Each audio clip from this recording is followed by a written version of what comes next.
What is up, ladies and gentlemen? How are y'all doing today? Hope you're having a great day. Hope you're enjoying your summer as you should be. And I hope that it's just been refreshing for you. I hope it's been relaxing. I hope you've had a chance to interact and network at hopefully some conferences. I am super excited. I'm Dr. Tyler Tarver. And for the next 3 hours, I'll be your tour guide on this magic carpet ride. I don't know why I said tour weird. Tour guide, or is tour? I don't know. I did go to Italy recently, so I guess it is tour for me. Pick you up. So that was weird. Great start, everybody. Thank you guys so much for being here. Super excited. We are going to do a Google resources walkthrough. And so if you want to figure out real quick, if you want to be a part of this, or if you want to bounce out and join a different PD for the next few hours, this is where I'm going to be walking through a bunch of Google templates, Google focused. It's not all Google, but it's mostly Google focused. That's why I put that in the title, because I didn't want no Microsoft people jumping in and being disappointed. So we're going to be talking about some templates and resources. I'm going to be walking through them, making copies, showing you how you can use them. And hopefully, if you're here live, you can jump in and you can be like, Tyler, how could I do this for blank? And I'm going to try to help you figure it out. Or I'll say, like I had to at a training yesterday, I had to be like, hey, I don't know. Well, figure it out. Or if you figure it out, email me and let me know. So real quick, I've got a sign in on this QR code, but there will be a sign out. Katie, thank you so much for jumping in. If you're here with Dawson, just so you know, Katie, I'll put her comment on the screen. If you are at Dawson School and need PD credit, please make sure you sign in to receive credit. Okay, I will send them the sign in, which is the QR code on the screen, or honestly, I sent them the sign in, but what they probably care about more is the sign out to make sure you guys stayed till the end. You didn't just sign in and bounce. So little heads up. It's like the Zoom call, when the Zoom call ends and that like 3 people are still like, chilling on there. How do you sign in? It's a QR code on the screen, but I'll also toss the link. The link's on the screen, but I'll toss it in the chat so you can just click it. You don't have to type it in. Tarver check in. Okay. There you go. It is on the screen. I'm going to pin that. Nope, I can't pin it because I'm signed into my other account. But it's on the screen if you want to click the link, or you can scan the QR code. That's the sign in. But most importantly, I'm going to say it again. Most important for you today, as much as I like to think that I'm going to give you some beautiful golden nuggets that's going to change your life forever, I think some of it might if you can apply it. But the most important thing I'm assuming for you is getting credit for your professional development. So what I recommend at the end that is more important than what you're doing. I mean, this is important, but what's more important is at the very end, I will have another QR code, and you fill that out, that Google form, it will email you a certificate for this training. So set your timer. If you're going to disappear for 3 hours, I'd come back in 3 hours. I'll see you guys. I'll see you then if you bounce. But no, I'm just kidding. You're going to stay. We're going to learn. We're going to have a great time. So scan the QR code or click the link that I just put in the chat, or type in the link that is on the screen. See where it says sign in? It's got the arrow. Google resources walkthrough. Just do resource roundup on there. I know it doesn't say Google unless you want to type it in exactly. Let me see real quick. If you give me a sec, I'll actually just change that. Look at this. This is me making an on the fly executive decision. Look at this. Boom. We're clicking. We're going. And let's see. We want it to be the exact name. Google. What is it called? Google Resources Walkthrough. Because usually I call this Resource Roundup, but I didn't want people to jump in that didn't use Google. I wanted to make sure, because if you don't use Google, this is not going to be quite as fun. Google Resources Walkthrough. Okay, if I spelled that wrong, let me know. My camera's in front of it. Okay, so if you hit refresh on that, the exact name will be on there of this session. And so you'll be good to go. So try it again if you want to get the exact name, but honestly, Resource Roundup will probably work. But again, the most important thing will be at the very end. I'm going to give you another QR code. That's going to email you your certificate. Okay, so there you go. There you go. All right, so I'm going to give you all a few more minutes to get signed in, and then we're going to get started. I ran out of coffee. I'm just going to talk. This is me stalling so you guys can get signed in. Link is on the screen. QR code's on the screen. I had to take my son to cross-country practice this morning and then come back. And I didn't have a chance. We ran out of coffee at the house. All I got is decaf, and Nobody wants that. That's just water. It's fancy water. And I need some coffee. So I ran to get him breakfast at Chick-fil-A, and I got some coffee at Chick-fil-A. And if you know anything about Chick-fil-A coffee and somebody's like, is it good? You can just respond with, it's coffee, because that's about as far as we can go. All right. Becca said, we also put the presentation in the chat. Sure. Of course I will. And here's the deal. I'm going to be honest with y'all. I'll be honest with you. I don't know why I said it like that. Resource roundup 2. I'm gonna make sure I spelled it right. Resource roundup 2. I think I spelled it right. All right. So I'll put the link in the chat to the presentation if you want to get there. So the way I usually present like these resource walkthroughs is I go through this presentation, but honestly, I like to make sure I hit everything, and I like to go where people will probably go in the future if they want to find those resources. So you can have this presentation. I think it prompts you to make a copy. You can make a copy of it, all of that. But if you want the most comprehensive amount of templates and resources, let me toss the link on the screen so you can see it. It's tarveracademy.com/resources. Okay, so I'm going to bounce over. If y'all in the chat, if you guys see anyone ask for the sign-in link, if you'll just copy paste that link in there, that will be helpful. I'm going to go ahead and show you guys where to get all of my resources, because not all of them are on this presentation. So I'm going to show you where they will all be if you want them. So let's see, tarveracademy.com/resources. tarveracademy.com/resources takes you to this blue page right here. I call it the blue page of destiny. And what you'll do is you put in your email address. It is what they call this. They call this a lead generator. And what this is for people that make content or make things online, they will have something for free that people normally would pay for. And to get it for free, you sign up for their email list. Okay. Now, if you're thinking to yourself, Tyler, there's nothing I want less in this world than to be on your email list. I love my emails from Target. I love my emails from Walmart. I don't want emails from you with your little encouragement or free resources. We don't want that. Or you trying to push your little honor roll. This is what I recommend. Yes, you can put your email address in and you'll be on my email list and you'll be one of my favorite people in the world. Or if you want the resources and you don't want to be on the email list, you can put any email address you want. It can be that Hotmail that you're embarrassed of, that you had in college that nobody uses. In the chat, what was your embarrassing Hotmail account that you had back in the day, or embarrassing email account? If anybody remembers it, throw it in there. I remember my embarrassing email account was Awesome Man 13, because when I was in 10th grade, I saw a comedian sing a song about a fake superhero that wasn't really that great called Awesome Man. And so I did it as a joke, but then I realized when I got into my early 20s that could sound arrogant. So I stopped using it. I remember my first one was Just Do It 2214. Just Do It because of Nike. 22 was my number in junior high, and then 14 was my age. So there you go. You just got the full history. I wonder what happened to that email address. Wonder if he still thinks about me. So if you want, back to it. Put in your email or any email you want, hit get access, and it's going to pop up a Google Doc. It's going to pop up a Google Doc that you can now go and get all of my free resources. Every single resource there for the taking. So there you go. I'll toss that in the chat. tarveracademy.com/resources. There we go. The link is there. Click that, put in your email, and you will get access to all of my resources. All of them. Every single bit. Every single bit. Sorry, I'm drinking my kind of coffee.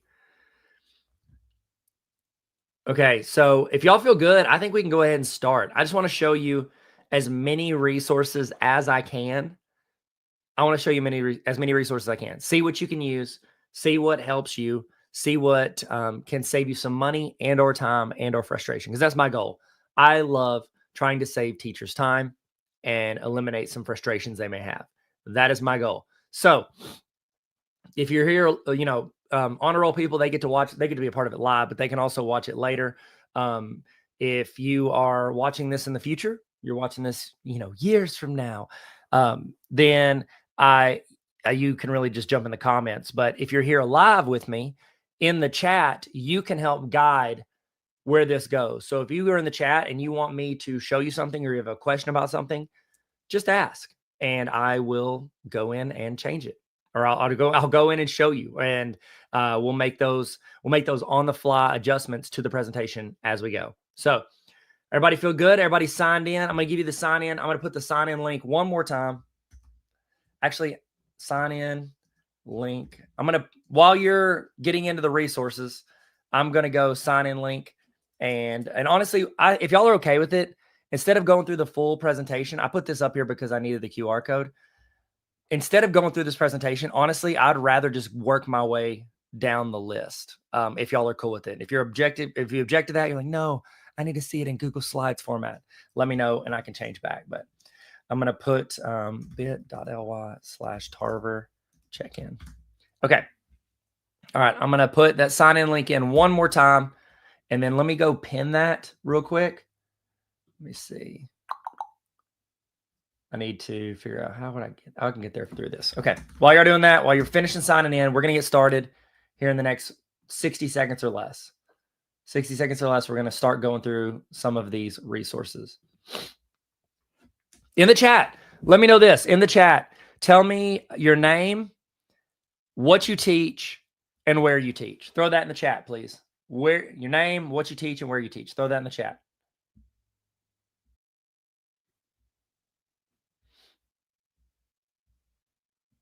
Toss that in there. Okay, I'm just going to stare at the screen.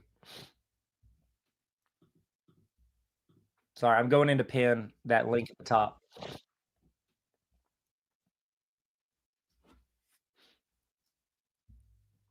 All right, pinned. Okay, so I've got the sign in pinned at the top, but then we're going to do one at the end that is going to be a like the sign out that's going to send you your certificate. Okay, sweet. Got some great people from Arkansas here. Got some people. I saw some people out of state. What's up, PA? Let's go, Sally Long, representing Pennsylvania. I know Arkansas, the one that we get confused with whenever you do like, because we're AR is our like postal thing, but a lot of times people think that we're Arizona whenever I'm on the phone. They're like, okay, so you're from Bauxite, Arizona? And I'm like, no, fam, I'm not. Okay, sweet. Hey, New Hampshire, look at this. We got Benton. Hey, what's up? Tennessee, Bentonville. Which is better, Benton or Bentonville, you guys in the chat? Which is better, Benton or Bentonville? I'll tell you this, one of them's got really good mountain biking. I'll tell you that. One of them also started a Fortune 500 company. And that's called Everett Buick GMC, sponsored by Everett. Just kidding.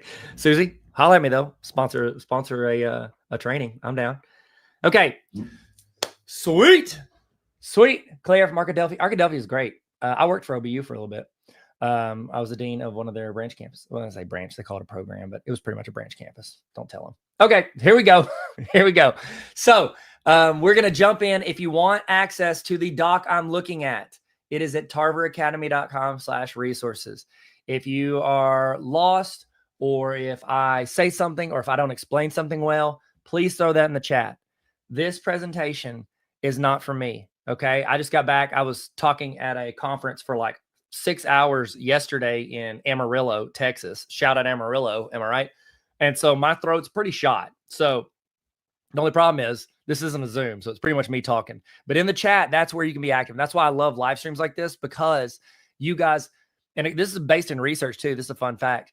Students and adults alike, very often, they will feel more comfortable participating if it's through a chat, whether through comments or a live stream. Whereas if we were doing a Zoom call, not all of y'all would be bouncing in to tell me this unless I like forced you to do it, and then you would be dreading it. But people are more likely to join the conversation. So it's not a negative. It's just hard for the presenter. Honestly, that's what it is. People like teachers, presenters, pastors, anybody, they like to be able to see the faces of people they're talking to. It feels better. So that's why it's harder, because I'm just straight up talking to a screen with Obi-Wan Kenobi popping up behind the camera saying, hello there. Okay.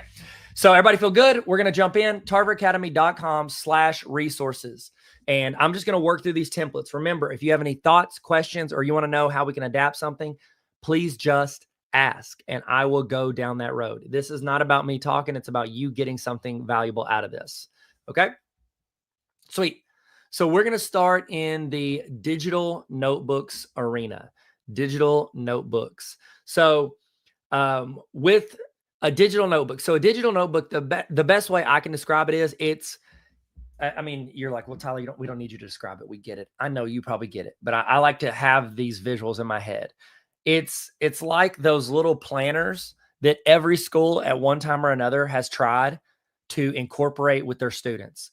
Has anybody in the chat, has your school ever tried to do like a handheld planner for students? I know we did several years ago. We tried to do it, and we're like, all right, every student will have this. They can track their assignments. They can write their stuff down. That way the parents can see it. They know exactly what they're doing every day and what they have homework in.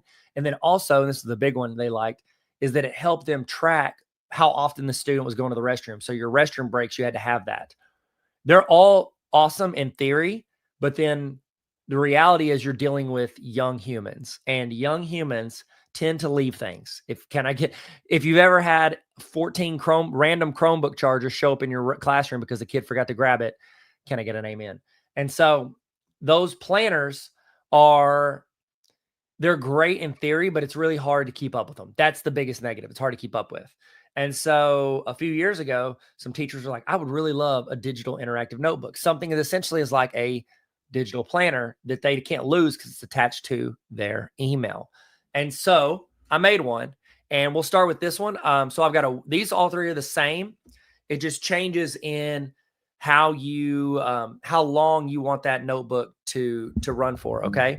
So I'm going to give you the scenario for which one I think is going to be best for you. Okay.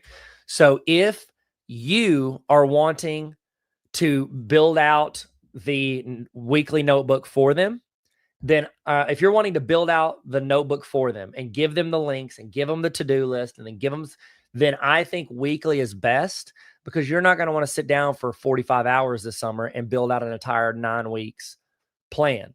What I recommend is do it a week at a time. Kind of like how we sometimes do our lesson plans, where we go up there on a Sunday afternoon and, we plan out our week. You could do that, but for your students, so that they're organized and they know what they're supposed to be working on. So I'm going to show you that one first. So the weekly one is interactive digital notebook weekly.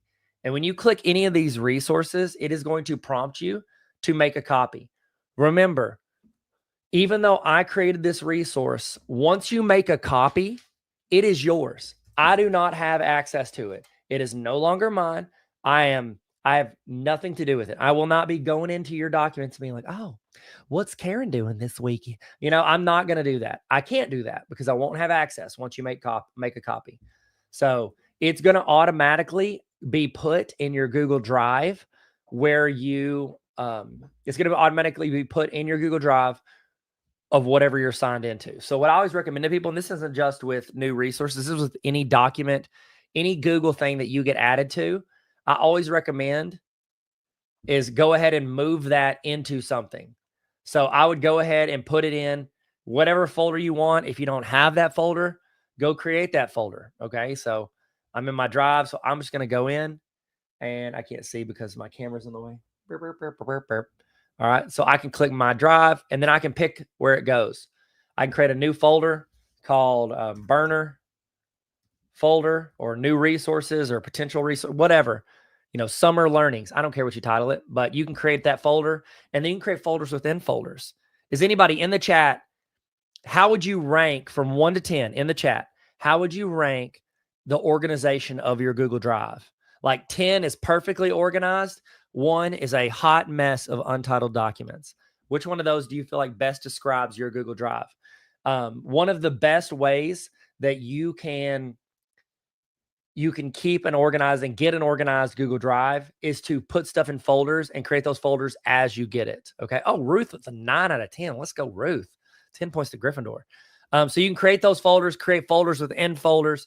I have a pretty organized Google Drive. I'd give myself, if I'm being, if I'm being modest, I have like an 8 out of 10 with organization of my drive.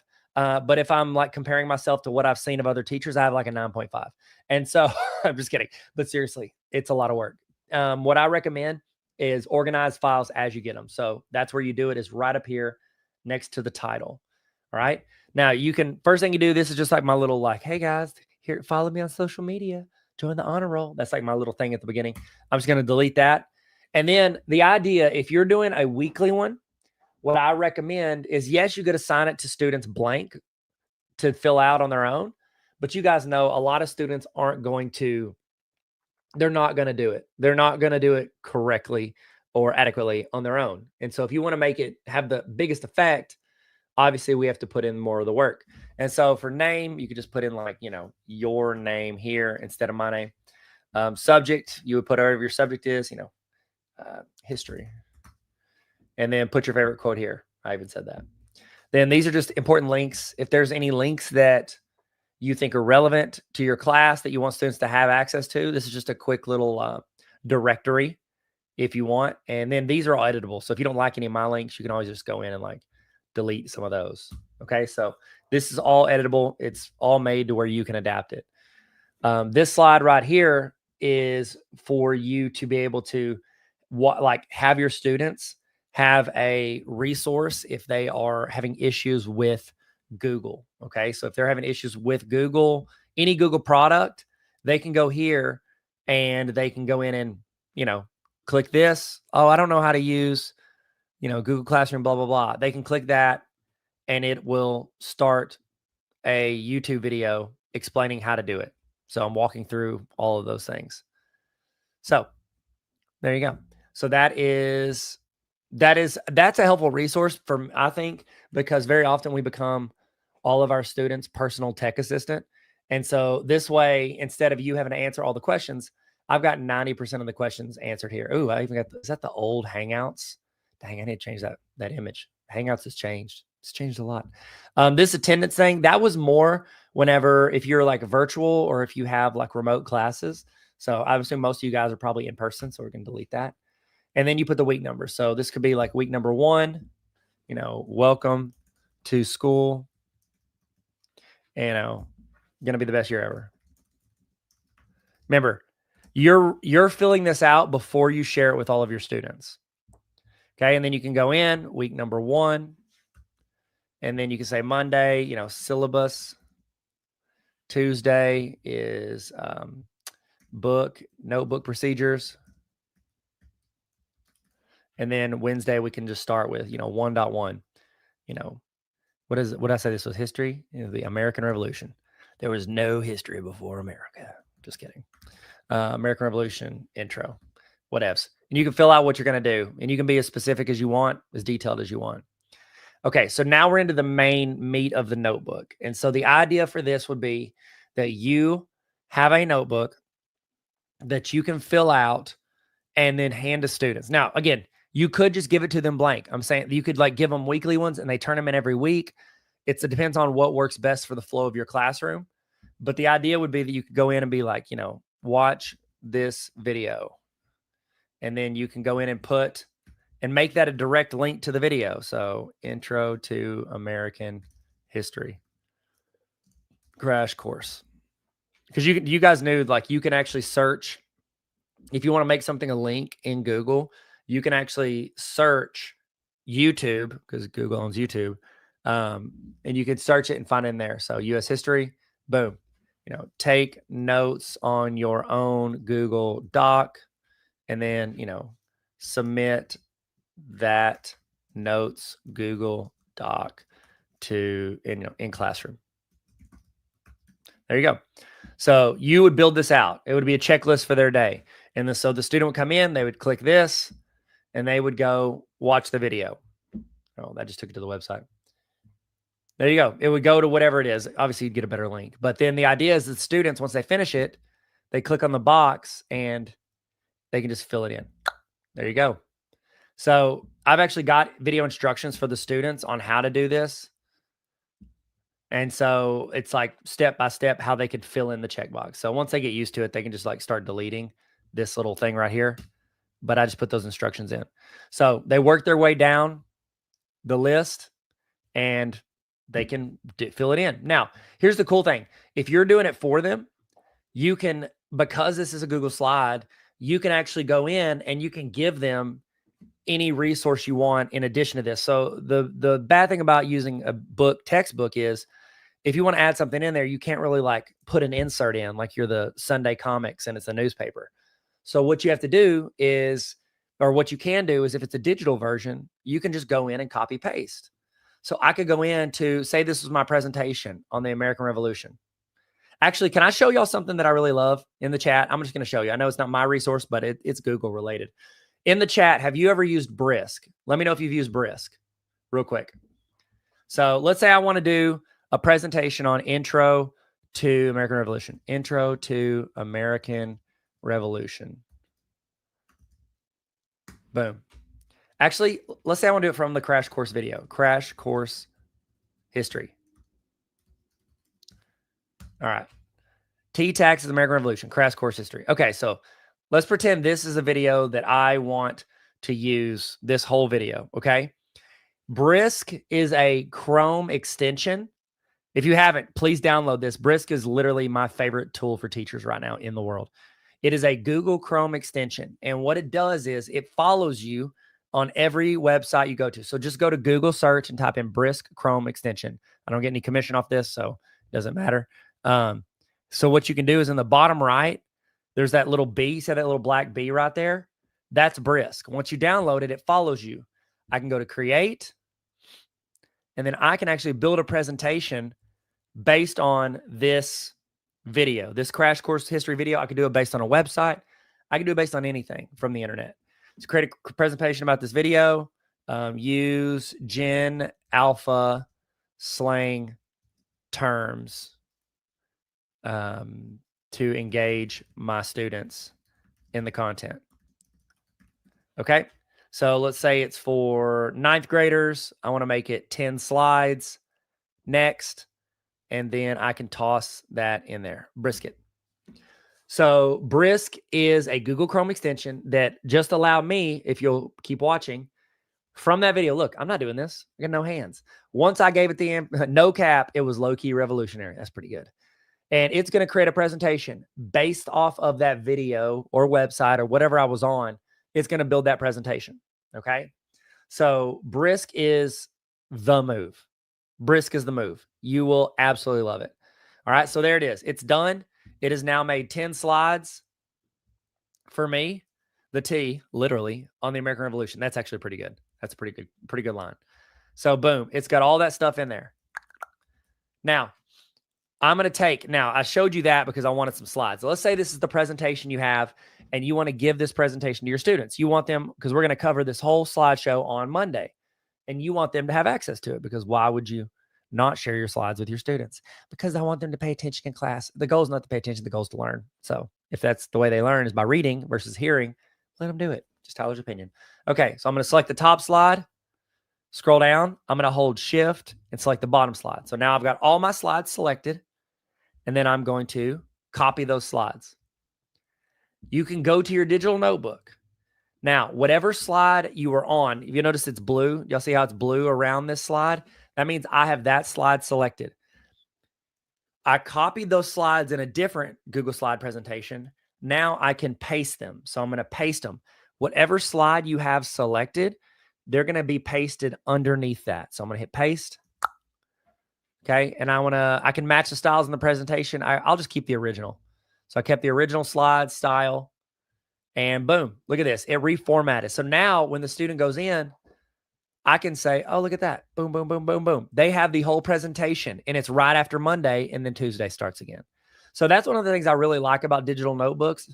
Honestly, I don't know if I'd use one if I was in the class. It depends on the subject, if I would use it or not. So that's Tyler's opinion. So there you go. You could go in, do that. And then you could even add in, take notes in a doc on this presentation. And then you can actually link in that document, which I guess this would be, well, you could do it. So I could link to the next slide. So now when they click on this, boom, it goes to that presentation.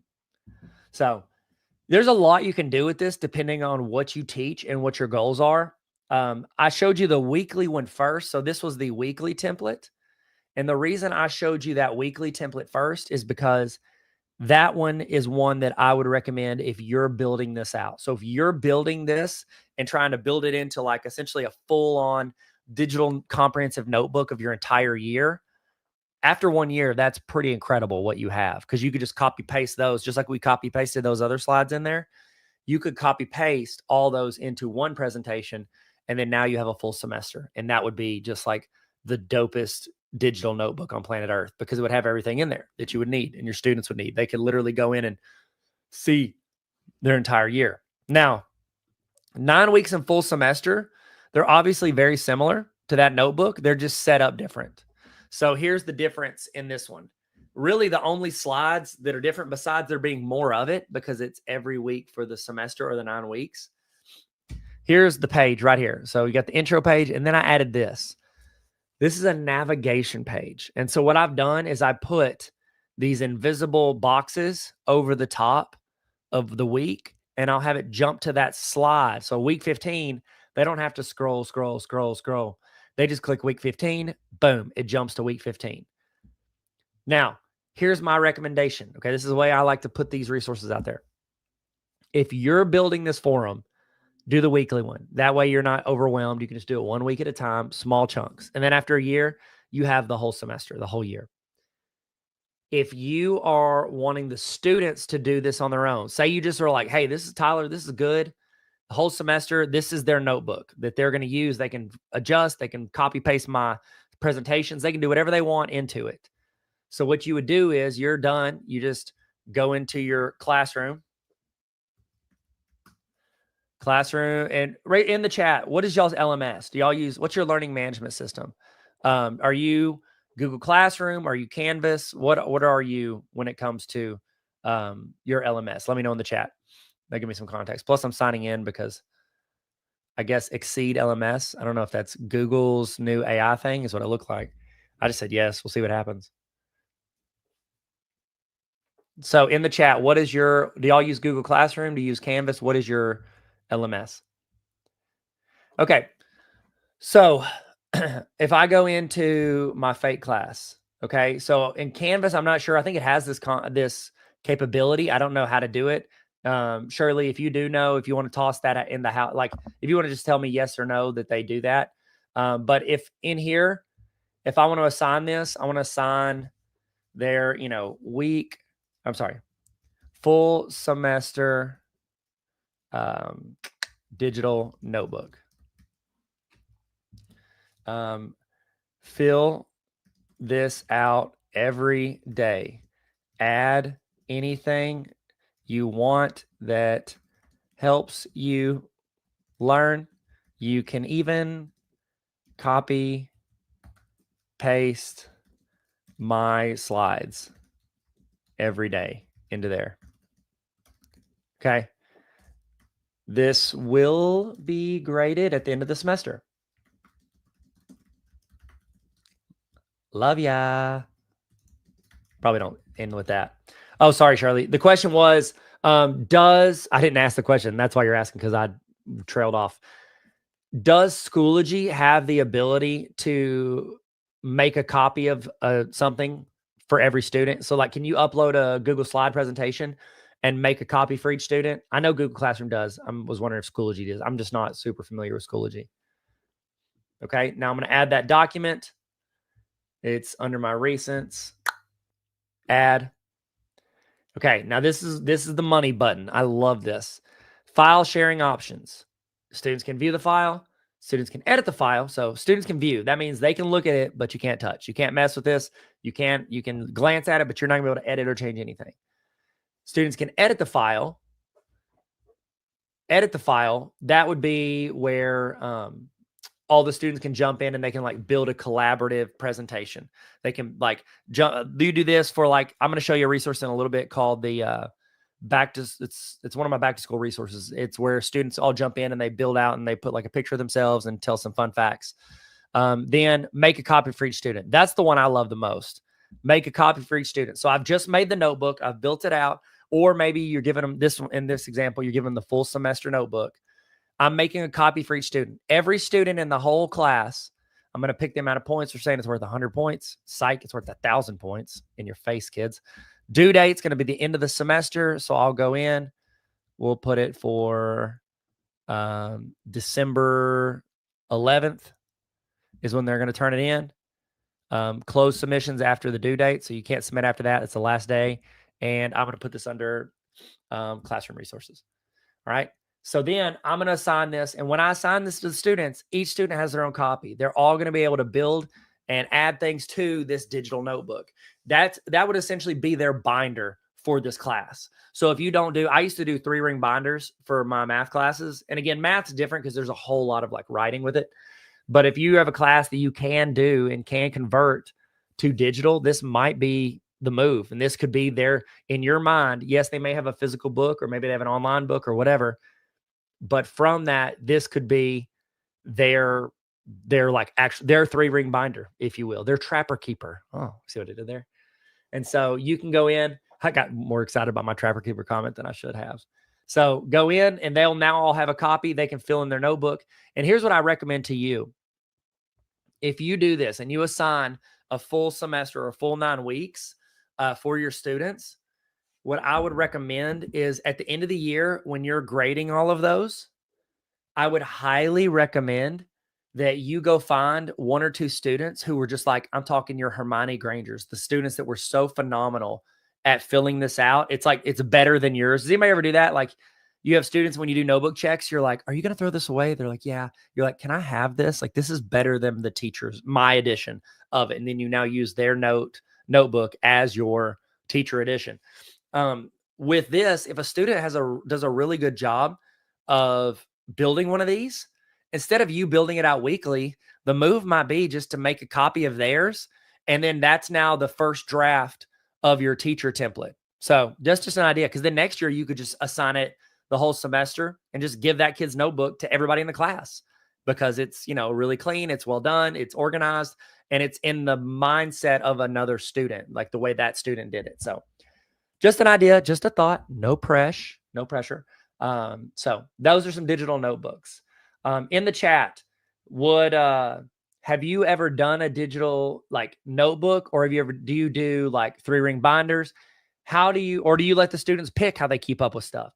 Do you have a composition notebook? How do you currently have students keep up with their stuff they do throughout the semester in your class? Throw that in the chat. Okay. So this next resource, this is my favorite resource I've ever made. I'm just going to straight up say it. This is my absolute favorite resource. So in the chat, do you guys have bell ringers? Does anybody do bell ringers in the chat? And if you do bell ringers, what is your... If you do bell ringers, what do you do for the bell ringers? Do you do previous questions? Do you end of course questions? I used to do end of course questions for my subject when I taught math. I would do end of course questions. So do you do a bell ringer? And if you do, what do you do? One of the things I like about this resource is it solves the bell ringer for you. And so this is a full, I've got first, second, third 9 weeks, and I've just got to put the stuff into the fourth one, and I'll have the fourth 9 weeks done as well. But this is like my favorite resource because not just because it was the most work out of all my resources.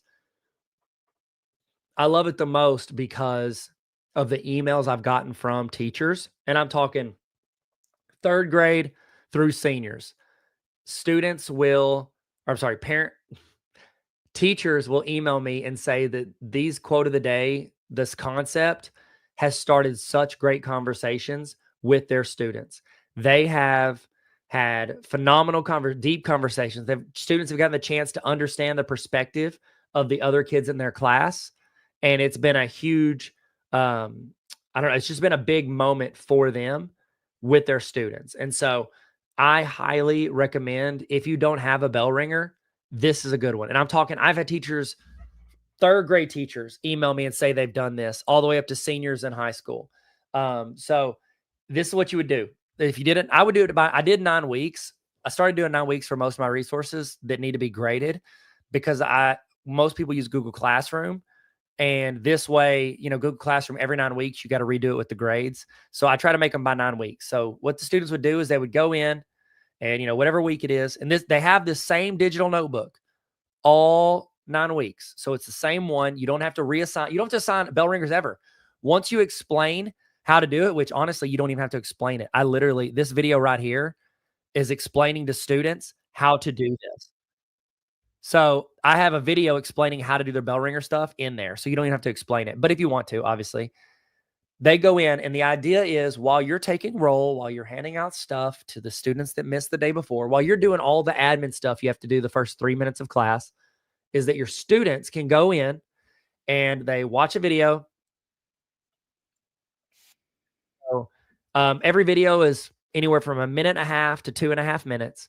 It's me saying, "Hey guys, welcome to Tarver Academy. This is Rock the Quote." And today's quote, and this one looks like it's by William Shakespeare. It says, I don't know, I don't know. Success is not final. Failure is not fatal. It is the courage to continue that counts. Sorry, it's hard for me to read because it's really small. And it's by Winston Churchill. And so the idea is that your students from their desk, they would all go in and they would, rewrite the quote here. They put some notes here if they wanted to, and then they would give their thoughts on the quote in this box. And then on this line, they say, how much do you agree or disagree with Tyler's interpretation? Because what I do is I read the quote and then I'll say, I'd love to know your thoughts, but here are my thoughts. And I give them my thoughts on the quote. And then I ask at the end again, all right, but what's more important is what do you think about it? How does this apply to you? And so they say how much they agree or disagree with me. And then on the bottom scale, they're going to drag an emoji about how they feel about that quote. If they think it's fire, they love it, or if they think it's trash, whatever, they can put those emojis on there. And so I think that's a fun one just because it's like a drag and drop, and that's just easy for students. But then what's really helped with a lot of classrooms is the teacher, after they get done taking a roll, they'll ask for one or two students to give their thoughts, and whether they rotate and it's like they know what two students are going to give input that day, or it's like popcorn, or they let students volunteer. They've found that it has started some really good conversations with students and helped them understand their peers in a way that they wouldn't have, because you take these quotes and for a lot of them, there is some overlap of what it means to them, but you're always asking personal application. And so since everybody's traveling through Earth in their own different, human body, like their experiences are different. How this applies to them is different. And so I don't know. I just really love this because I love the conversations that can come out of it. So there's the resource, and they're all different videos. Like these are all different quotes, different videos, everything. And I'll have that fourth 9 weeks done. I'm hoping by like in the next 2 weeks. But I'll have it done definitely by fourth 9 weeks. But so you got first, second, and third 9 weeks. You can make a copy of it. I've also got it as a full semester. And then, I'll put the second semester up there when I finish the fourth 9 weeks. But if you want, here's another way to deliver it. If you don't want to do it by 9 weeks or by semester, you can actually do it daily. Let me see. Where is it? Oh, here it is. Quote of the day, individual videos. So I've actually got, if you wanted to, you could just put them in, and I even have your Google Classroom post. So you could go in and go to Classroom, and then I could pick a class, go to classwork, create, assignment, and then I could say, bell ringer. This would be week 1, Monday. All right. And then I just post this. Hello, class. Watch today's video for quote of the day. And in the comments, this post, give your thoughts on the quote, how it applies to you. So this way, they're actually all interacting in the comments. Do you agree or disagree with Tyler? This, I guess if you're doing it in the comments, you should put it in not the class work section, but in the class announcement section. So you might change that up depending on how you want it to roll. Make sure to reply to at least one classmate. Okay. So I need to set this up differently. Sorry. We're going to go to stream. I'm going to go into my stream. I could put that there. Boom. And then you would just go back to your quote of the day. And then I have all the videos linked here. So you just, click here, take the link, and then I could paste that video in here. Boom, add video. There you go. Keep it kind in the comments. And then let's see. I need to change all students. There are no students in the class. Well, that's the reason it's not going to post. So anyways, that's what you would do. You would go in and post it into the classroom, and they could all have comments, or you could go into classwork and you could create an assignment and have each student do it individually. This one I kind of like better. Let's see. Let me add that video in there. Title. This will be, bell ringer week And you can do this not just for quote of the day. This is how you might do your bell ringers for whatever you are doing if you don't want to do this. And then this will be Monday. And then I'm going to go back here. Take this, put that in there. I'm sorry, I'm doing this because I want to show you how you can easily redo it. Get the instructions how you really want. Watch the quote of the day and write back to me your thoughts on the comment. Each day's video is worth a grade. Do you agree or disagree with Tyler? Make sure you okay, you're not replying to comments because we are assigning it. Okay. How does this apply to you? Okay, so I've got the video in. I've got my instructions. So once you get the instructions you really like, that's the key here. I don't want it to be worth 100. Let's make it worth 5 points. I can pick the due date is, tomorrow. And the topic is bell ringers. So I've got it in my bell ringers category, all students. I can even go across all of my classes if I wanted to. Say you have multiple classes. That's the cool thing with quote of the day. It can apply to every class. Like used to I had to do different ones for algebra 2, geometry. And like now you can do this for everybody. And then I'm going to hit assign. Here's what I love about this. So let's say you want to do the bell ringer again. It gets super easy. Once you get the right structure for day 1, all I've got to do is I can go in. I can do create assignment. Oh, sorry. I can go to create and I'm going to go to reuse post. That's the key here. Reuse post. Then I can go in here and then I can pick my, where's that? Bell ringer. Boom. Reuse. And now I've reused that one. And it doesn't have to be, because a lot of times we think reuse post is something from last year or last semester. You can reuse something you posted that day. So now I'll go in. I grab the second video on the list, right click, copy the link, boom, add video. I've got another one in there.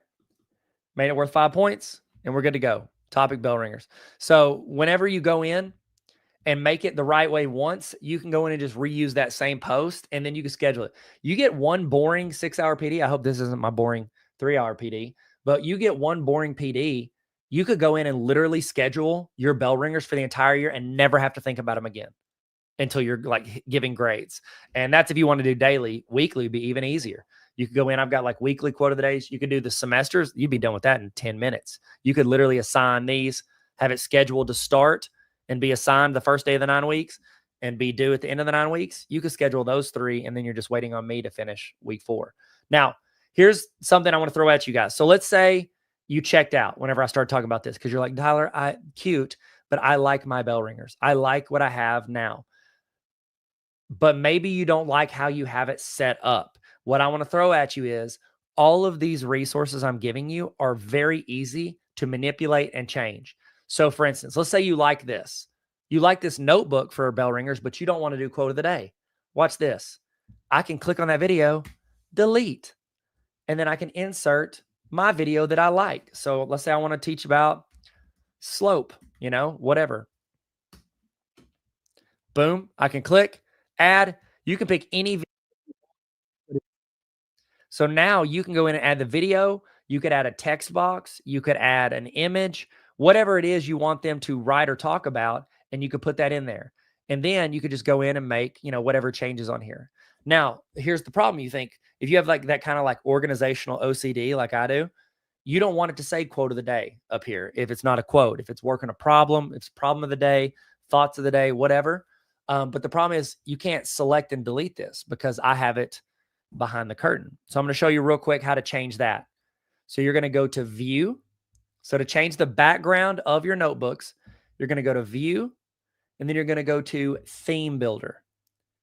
Now, what that does is when you go to view theme builder, you're going to look at the back side of these things, these resources that I have. And that's where if you can't click and change it on there, that's where you go change it. So instead of quote of the day, I could have it say, problem of the day, and that's a little big. So I'm going to make it a little smaller. There we go. I could change this. I don't want to say rock the quote because it's not rock the quote anymore. You don't want to give their thoughts. You say your answer. It's not quote. It's the problem, the prob. All right. And then you can go make whatever changes you need to on that back end. And here's the cool thing. You don't have to go make that change on every single one of those pages. You can just click this blue button that says reapply to all. So once you do that and you make those like master changes, you can reapply to all, and it changes the whole template on every single page that is related to that page. So there we go. That was my, that's my tip. That's my tip. So that's my favorite resource, hands down, like a game of Twister. Okay. All right. Next one. So the next resource, and you could use this as a bell ringer if you wanted. This is a really good bell ringer, I think, as well. It's a daily student reflection journal. I actually got this from one of my favorite teachers in high school. He was my history, and then I had him for psychology. And he started, he had like those, those black and white composition notebooks. He would get that, and like we had it like those little trays, remember the little trays under the desk? We'd get that out, and we would, every day when we start, we would go in and write. I think we would write reflections on like what we learned the day before. And I was like, that's a phenomenal idea on helping reflect, because I have a terrible memory. And so I'd always move on really fast. But I got a lot of this idea from that, but then I added in an element of a different kind of reflection as well. And so same thing here. It's got a navigation. I did it by 9 weeks. That way you don't have to like keep assigning it every day, because I don't want to add something to your plate that's going to seem like just overwhelming. So I like assigning stuff by 9 weeks for these things. Okay. So here you go. You would go in, it's daily reflection. They would write the date. So today is July 17th. Nope. 6th, 7th. I'm just kidding. Sorry. My kids got onto that train and it's terrible. All right. Drag the circle of the emoji over the emoji of how you feel today. I feel great. Yay. I feel fire, bro. Or man, I feel like trash, whatever. And then this is one of the parts I added this because of a lot of research studies. List 3 things you're thankful for today. Whatever, my parents, whatever it is, you can add it in and add in the 3 things. The students would go in and add in things that they're thankful for. The reason this is in there is because there's a lot of research studies that show that writing down, and this isn't just with students, this is with adults too, writing down what you are, what you're thankful for, either by hand or typing it in, it starts changing how you view your day. Very often it's easier to focus on the negative. It's like you get one bad comment, that's going to stay with you for 30 years versus 100 good comments. So it's like, this is a way for us to daily reflect on things we're thankful for. All right. And doing that with your students, I think is a really good way to start class, because they're starting class by throwing something through their brain and scouring their brain for things that are good in their life. And so that's a really good way to start. And this is where this is the part that I took from that teacher that I really liked from high school.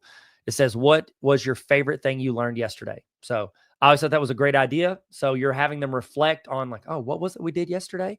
And so it's like, instead of asking your class, hey guys, do y'all remember what we did yesterday? No, we don't. They're all doing it individually at the start of class. So they would, blah, blah, blah, write about that.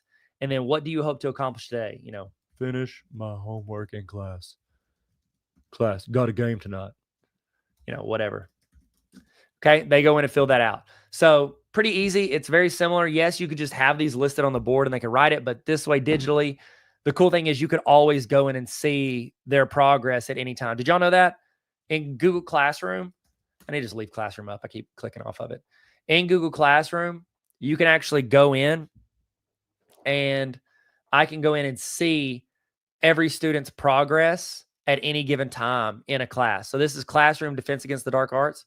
So if I go to my Google Drive, every time you start a new classroom, it automatically creates a folder for you in Google Drive. Let's see if I can find Classroom. I may have retitled it. Here it is. Nope, Classroom. And it should have the folders of all my classes. Let's see. I don't know where one is. I was looking for Defense Against the Dark Arts. It don't matter. Let's see. Let's go to, trying to think of one. Digital citizenship. I was wrong. I thought that mine would have some assignments in there. There we go. So now I can go in and see, and usually it has a folder of that kid's. Goodness gracious. Can't find one because all the classes I have are fake classes, so it's really tough to find a real one. Oh, this might have it. Intro to YouTube. So see that folder for introduction? That means that I had something they needed to do or submit or make a copy of for introduction.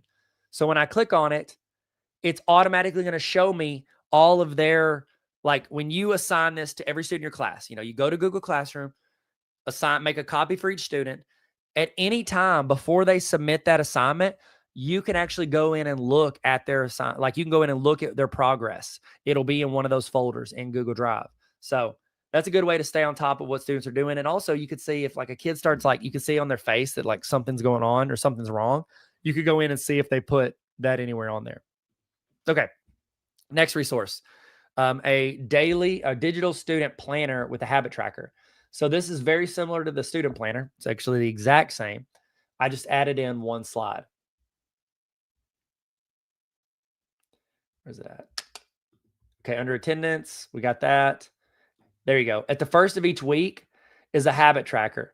And this is just, I got this from James Clear's book, Atomic Habits.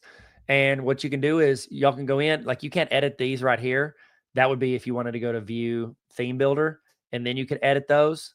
But if you are cool with them and then you just want the students to add in a couple things they're working on. Where is it? Come on. There you go. And then I put some here where they can go in and add their own. But you could pick them out as a class. What do we want to work on in this class? What do we want to do? And then every day they could go in and they could fill in the box of what they did the day before. And it's cool because then kids get like creative with the colors. And I'm like, oh, that's so pretty. So pretty. Okay, there you go. Cool, cool. So that is another resource with a habit tracker if you want it. And then the last one is gratitude journal. This gratitude journal is very similar to the other one. It's just a couple different questions. And again, if you see one like this, like these, and you're like, Tyler, can you make this tweak on it? Like, yes, you can make the tweak yourself, but if you think other teachers would want it as well, if you'll let me know, I can go in and make it. And the cool thing is, once you have one of these templates, it's very easy to go in and adjust that template. My goal with all these resources is not that they are 100% ready to roll for you. It's that they're like 85 to 90%. And you go in and make a few tweaks and it's perfect and exactly what you need. So very similar here. Boom, you go to the week. All right, so this one, as you can see, is a little different. They put the date in, but then what are you grateful for today? So it's just an open-ended, short answer. What are you grateful for today? What are you going to do to make today the best day possible? And then list 3 things about yourself or your life that you love. So pretty good. Pretty good little thing that you can do with your students. You can do that daily at the beginning of class, the end of class, whatever. Just, follow your heart. So those are most of my digital notebooks. All right. The next section is lesson plans. In the chat, let us know, how does your school do lesson plans? Let me know in the chat. Throw that in there. Okay. Usually what I found is a lot of schools, they just pretty much teachers just have all their lesson plans from the year before. They just go in, they change the date, and then they email it to their principal once a week. And like, there's no real reflection. The principals just check it off a list. It just doesn't, it's not geared to actually helping the teacher or allowing the principal to help the teacher. And so what I like is these curriculum map templates. Is the end of the day, after your day's over, what you would do is you just go in and you fill in what you did, the objectives, the standards, materials, resources, in-class instruction, all that, and then reflect on it. And once you do this, like at the end of the day, you're just recording, you're putting in links. So, let's see, materials, and like, say you don't like this materials resources. You're like, we just use notebooks. So just delete it. You can delete whatever you want. Delete whatever rows you don't use. Make it as short as possible. Resources, we went the presentation. Then we got, the video we watched, etc. So then you could go in and put these links in just like we would anything else. Boom. There's a presentation. And then,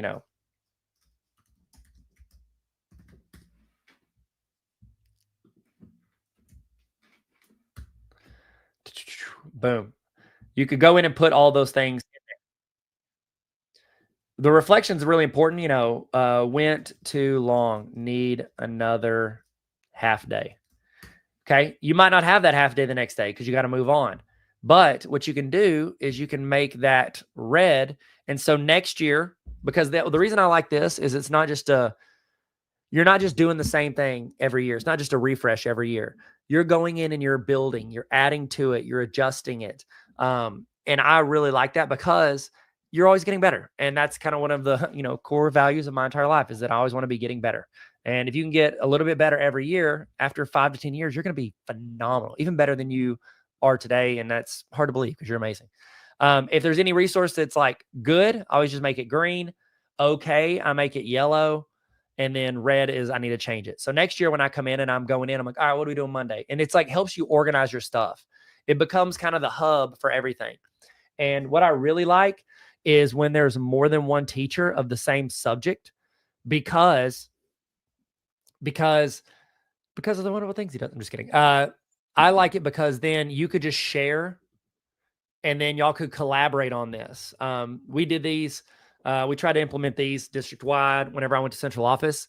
And the idea was essentially we could build off of these amazing teachers we've had for 10 or 20 years, and they could just be recording what they're already doing. And so whenever I have a new teacher come in, I just have them make a copy of this for that teacher. And the teacher doesn't have to use all the same stuff, but they have access to it. Because new teachers, y'all know this, they're stressed. They're trying to figure it out. They're spending a fortune on teachers pay teachers, depending on how much resources and guidance the administration gives them.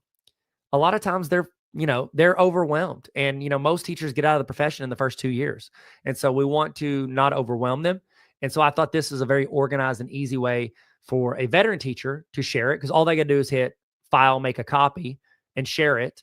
Or they could both just be on the same document, adding in resources as they get it, and then building off of each other. It's just one of the best ways I've found for teachers to easily collaborate, but also stay organized. So that's one. Then I've also got some other lesson plan templates if you want to use those. It's really just based on what your school requires and what you like the most. So for instance, this one was pretty basic. I did it very similar to those other notebooks, the unit, the topic, objective, starter, main, recap. And then you got a couple of things, the notes and links. So bunch of different stuff, and you can do daily. And honestly, if you wanted, like, yes, this could help if it's for you. But also, I think it could be really helpful if the parents of your students wanted more transparency of like, how do I know what they're working on? You could go in and fill this out as you go and then just share it, make it where anyone with the link can view it. And then you can copy that link and then email it to your parents. Say, hey guys, if you ever want to know what we're doing every day, here's a link. Because y'all know if you got kids, when they get in the car at the end of the day, you're like, what'd you do at school today? Nothing. What'd you work on? I don't know. Like, you're like, are you serious? You just sat there for like 7 or 8 hours and just stared and didn't do anything? No, you did stuff. It's just that at that point of the day, what I've read in a lot of research studies is the kids are so exhausted they don't want to they don't have the brain capacity to go through their day again. So a lot of times that's why they open up like right when it's bedtime. One, they are stalling to go to bed, but two, they're ready to do it. Lesson plan. Oh my God, what is this? Lesson plan? Lesson plans? I don't know what that is. Okay. Lesson plan semester. Let's go look at this one. Here's another version. And they're all variations. And again, pick whatever variation is closest to what you want and then make the edits. All right. This one, this is the exact same thing, but it's the full semester. So I had the 9 weeks. What in the world? I don't know what is going on here. Did I do something weird? I'm going to check this out. Yeah, this is the weekly one. So I've got full semester. This is the weekly one. Sorry. I titled it really weird, really weird. All right. Copy. My bad, y'all. Okay. Okay, fixed. Okay. All right. Now we got high school lesson plan. This one's geared more towards high school teachers.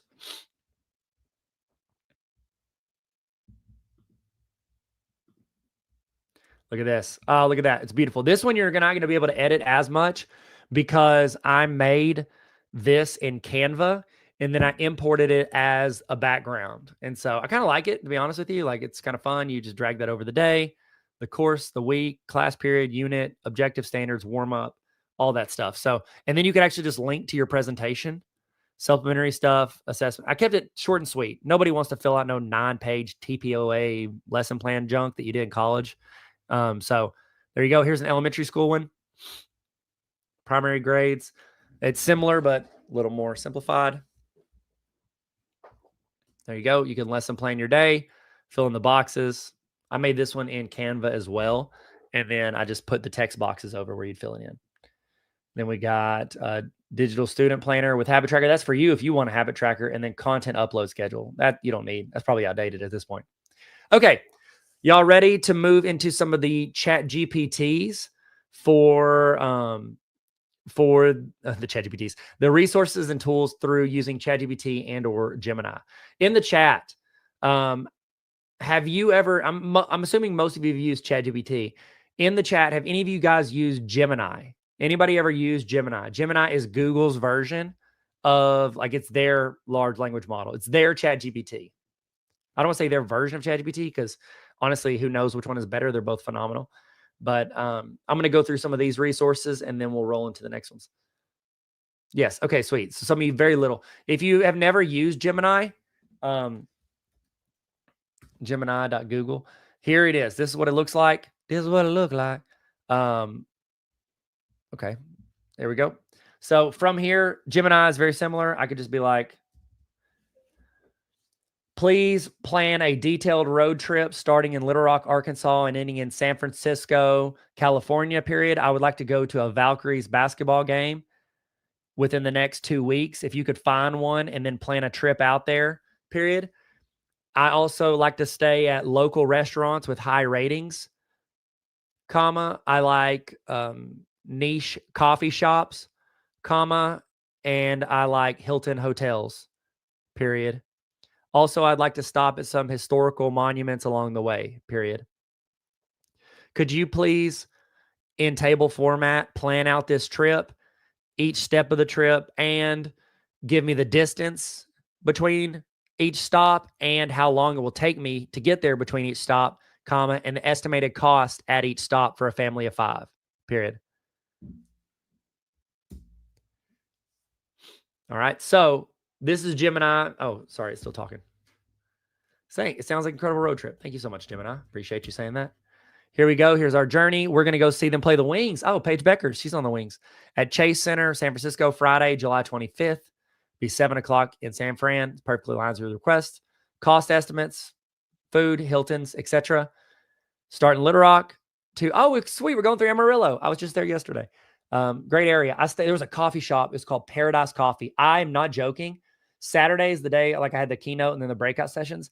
I went there for breakfast. I went there for lunch. And then I stopped by there before I went home because I had a coffee at lunch. It was so good. I was like, I will have another one of these. And I literally made that my dinner because I didn't eat again. It was so good. Paradise Coffee. If you're in Amarillo, holla at your boy.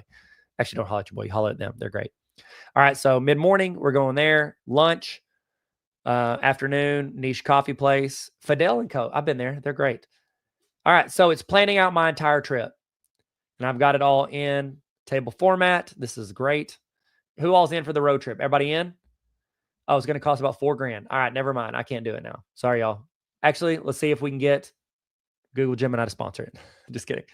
Booking in advance for hotels, especially Hilton ones, etc. Okay, great. So all that information, awesome. And I think I could, yeah, here it is. Look, I can take this. This is kind of cool because we're talking Google. If you ask it to put it in table format, you can actually export to Sheets. And what it'll do is it's going to create a Google Sheet for you of what it made. So look at this. Bam. Check this out.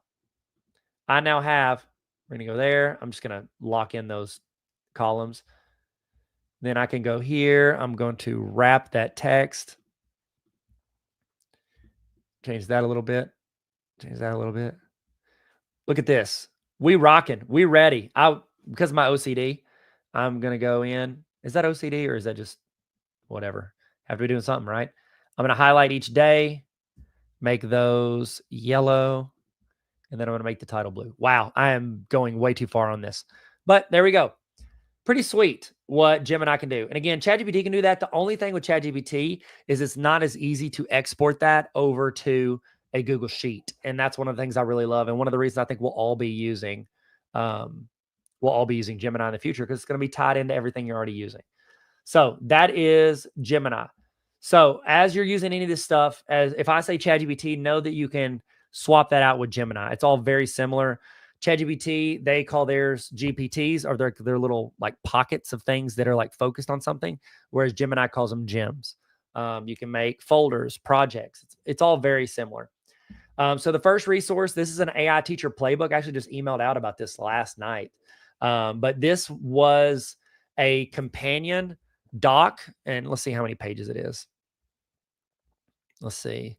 It is, I think it's 73 pages. Wow, Tyler, chill. It is a companion piece to a training I did for my honor roll. Shout out. Is anybody in the chat? Anybody here from the honor roll? Because they get access to all these trainings too. If you're from the honor roll, let me know. Holler at me. So it was a summit I did. It was a 6-hour training. And so this was, if you need 6 hours and you want to get it with me, I've got a pre-recorded video. You just watch it and you would have this. And then you would have this. Where is it? This playbook. This playbook right here. That's the contents. It right here. This is me doing the welcome. That's exactly what I'm talking about. Like, this is all perfectly aligned with that video. And then it's got spots where you could fill in different prompts you like. You're essentially building a workbook for learning to use AI, as an educator, for good, not evil, as a teacher, and how to use it with students, the why it matters, why it's important to help your students with AI. But the video goes with it. But I give this resource, this notebook out, this playbook out for free, because I think I built it in a way to where it could still. Jessica, shout out. Holla at the honor roll. Jessica, give it a shout out. Thank you so much, Jessica. I really appreciate you. Goated. Thank you so much, Jessica. If you want, if you need to knock out 6 hours, grab that video. You can just go on the honor roll. It's under where? It's under the honor roll. It's under training, AI Teacher Playbook Summit. And then you can watch it. Hit play on the video, and then it goes perfectly with this notebook I'm showing them right now. So everybody else, though, you won't have the video because that's for the honor roll people, but you have this, and this is, honestly, I built it in a way where this playbook is helpful for you even without the video. Okay. So the video, yes, it goes like I'm showing you as we do it, but the playbook I think is perfectly good as is. And I put these boxes in every time. Thank you so much, Jessica. I love having PD on demand that I can revisit. Thank you so much. Yeah. And I've got a ton, I've got 180 hours worth of PDs in there that honor roll people can watch on demand. Shout out honor roll, tarveracademy.com/honor roll. That's the last time. I won't do it again until next time. So each box is where you would put something in that's asking. Obviously you can put stuff in anywhere you want because it's your notebook once you make a copy. But the idea is that you would go in and fill those parts in for sure. Okay. 3 steps, example, ChatGPT. I've got example prompts in there, stuff you can try. Like, this is just, it's a handbook for using AI as a teacher, from why it matters to how to actually do it. Here's some prompts. Sorry, I burped inside my head.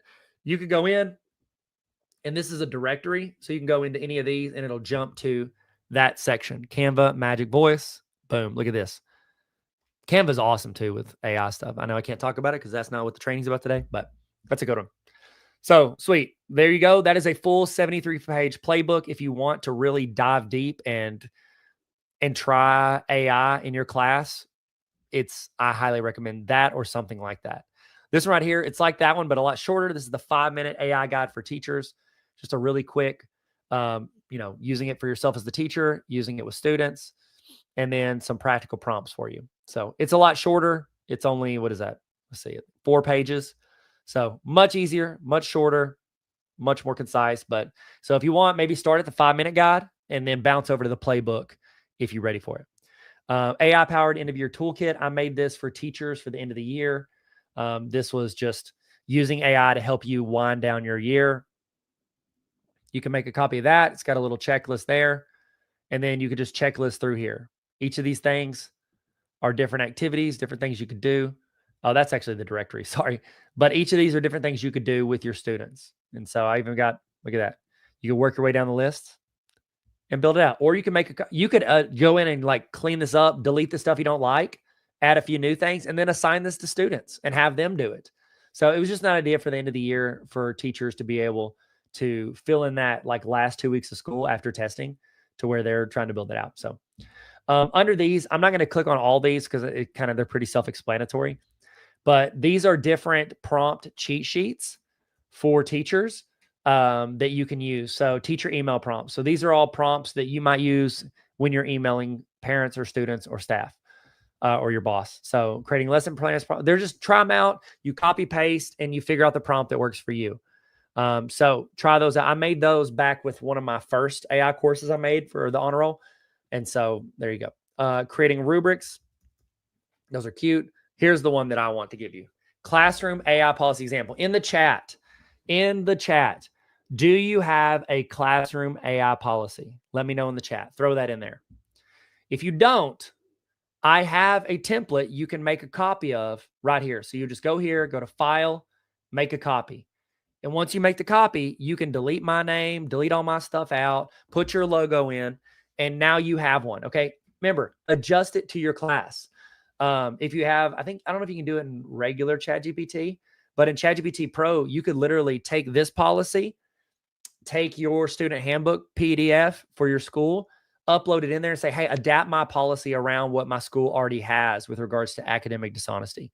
And it would tailor it around that. So the end. Classroom policy for the use of AI programs. This is it. It's pretty much just a 2-pager policy you can use and use as a thing. So there you go. So no policy, but you do have guideline. Good. You have guideline. Honestly, do you have, Dudley said you don't have a policy, but you do have guidelines and rules.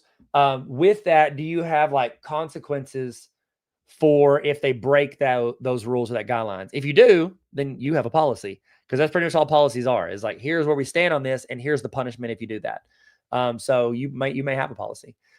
If you're doing your own, the 2 phrases I really like are using AI in your classroom. Students, it requires prior approval from the teacher. So teachers have to approve any use of AI. And if you're like, well, Tyler, I'm just going to say no to everything. Good. You still should word it this way. Because if you just say no to everything, some kids are going to use it behind your back. Other kids aren't. And you're not going to learn any of the programs they're using. However, if you ask them to run it through you first, there's always 1 or 2 really good students who are going to come check with you. They're going to come check with you. And then what they're doing, you can still say no, but what they're doing is they're showing you the programs and platforms that the other students in class are using behind your back. That's one line, and I highlighted it. And then this is the one I really like. This is probably my favorite line, because if you're like, well, I put it into turnitin.com or GPT-0 or whatever website or platform, I'm just going to tell you, those websites aren't always accurate. And you can't rely on them as the hard yes and hard no on if a kid used AI, because there's too many screw ups in them. They're not good enough. And I've made enough videos that students comment on daily. They know workarounds for those platforms. So every time one of those platforms gets better at it, somebody else gets better at helping kids cheat. And so it's just, you're playing a cat and mouse game. So this is what I like. I like this rule. Any assessment and or assignment is subject to a verbal review with the teacher. The reason I like that is because if a student you think a student cheats, but they won't admit that they use ChatGPT or whatever, you take them out in the hall and you say, okay, if you wrote this paper, tell me about your paper. Tell me your 3 main topics. Tell me your big argument here and how you defended it. Ask them about their own paper. If they cannot verbally defend it to you, then yes, you can give them a 0. Yes, you can fail them, whatever. What I recommend is you give them a blank piece of notebook paper, a pencil, and the original assignment, and they go have to do it by hand again. And if they do that whole thing by hand, they've earned it. You know what I mean? But if not, you take the new grade. That's how I would handle it if I was doing this every day in the classroom. So that's the way I would do it until I hear a better way to do it. I just haven't heard a better way to do it. And some teachers are like, well, then why don't I just do every assignment by hand? Because the grading on that would take you years. So technology helps us save time, grade, and then analyze that data better. The handwritten ones would be just for the students we think cheated. One teacher told me, they go, well, what if the student uses ChatGPT to do it, and then they memorize and learn all the content so that when I ask them, they know all the answers? I'm like, then you just say checkmate. You know what I mean? But honestly, like, yes, I know there's certain like things, especially English teachers, they're like, we want them to learn to do an outline. We want them to build this themselves. I get that. And then them memorizing it wouldn't solve that problem. But then again, you got to ask yourself, what am I teaching them? What do they need to know? Because like, what job are they going to go into where they can't use a computer to do their job? You know what I mean? Like, they're going to be able to use these tools in almost every job. So if we don't teach them how to use them properly and well, they're going to be behind other people that they're working with and or trying to compete with for jobs. Nikki said, you've been working towards a school-wide policy. Here is one right here. So I have a handbook policy I did as well. So you're more than welcome to take that, adapt it, change it, whatever. So if you want one, that's in there as well. Let me delete all these. Oh, no. So, yeah, let me jump to, there we go. So we've got a classroom AI policy you can make a copy of. Handbook policy you can make a copy of. Classroom management prompts. These are just more prompts that you could do. Personalized growth plans. I don't even know what this was. It's a cheat sheet for personalized growth plans. Oh, sweet. Yeah, these are just example prompts you could type in. Nothing crazy. So there's that cheat sheet. And then these in red, these are courses I made. So it's not a full like 3-hour, 6-hour video like this. They're like short videos with like supplementary curriculum. Those are, that's honor roll stuff. So if you want to join, what's up? Holla at you. Told you I would say it at least one more time. Okay. Video resources. This, honestly, this first one is one of my, I said the quote of the day is probably my favorite resource.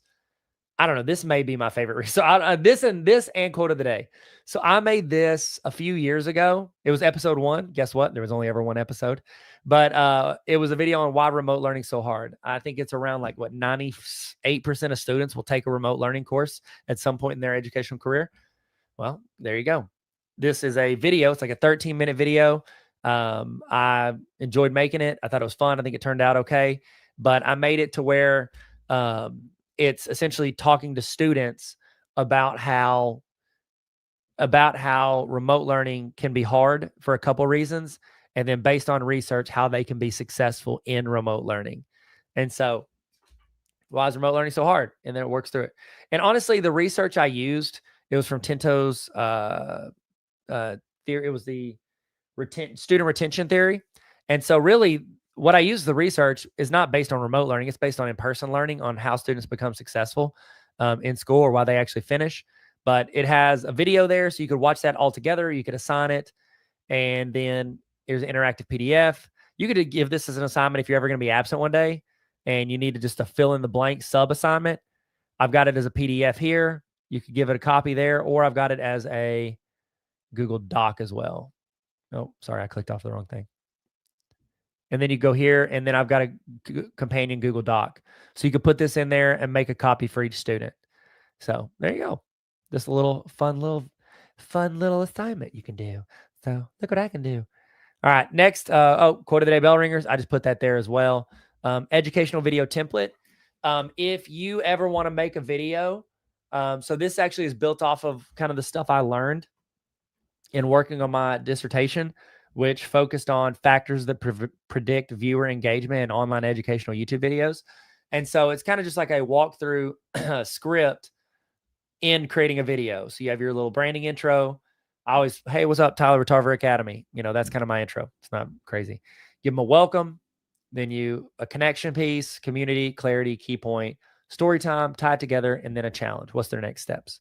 So it's a script, and you can fill it out before you go and, record. You can fill this out. You can put that in there. You're good to go. Or you can give it to students and they build videos. So one of my big things I used to do was I would have students create videos. I'm talking back in the day when students would like deliver a DVD, a burned DVD, and I have to watch it on my computer. Like that's how far back I've been having students make videos for stuff, for like teaching lessons. So you could have students go in, they could build it out, use it as a script to create content as assignments. Next up, math problem of the day, bell ringers. In the chat, are there any math teachers in here? Do I have any math teachers in here?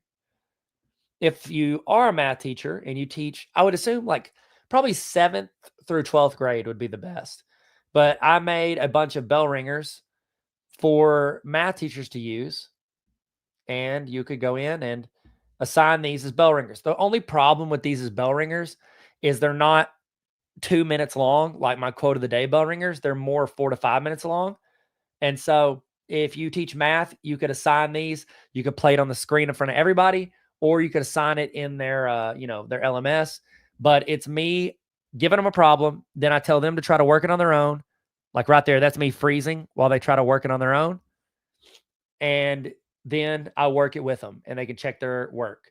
So it's just literally, it's very similar. Just like you could go Google and find, a problem on the internet and just put it in there. But I try to make it easier for you to find it because I made them with the intent of them being bell ringers. So there you go. You can work your way down the list. Making my way downtown, walking fast. Blah, blah, blah. All right, next resource, Washington, D.C. fun facts. These are just some videos that you could show if you wanted to, do like a fun fact thing with your students about Washington, D.C.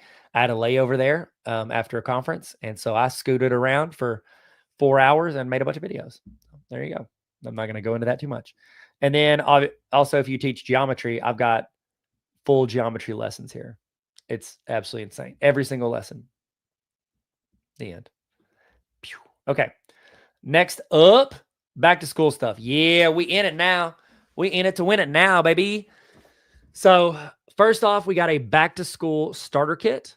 So it's got a lot of the ones we're going to talk about here in a second, but it's all built into one. It's like a checklist for starting back to the school year. So I've got some frequent links in here. I've got shortcuts to some cheat sheets for you, for teachers, students, and parents using Google, digital notebook templates, and then helpful sites. So here's some helpful sites that you can go to. Then you can work your way down this list. Start a school to-do list. Create a teacher website. I've got Solo is a great one. It's not too elaborate. It's not a blog. It is just like, here's some important links for our class, and it is free. Student Google Skills Checklist. So there's one right there. Getting to know you form, which we're going to go through these a little one by one. But yeah, there you go. Some for the teacher, some for the students. And then I've got some discipline templates if you need them.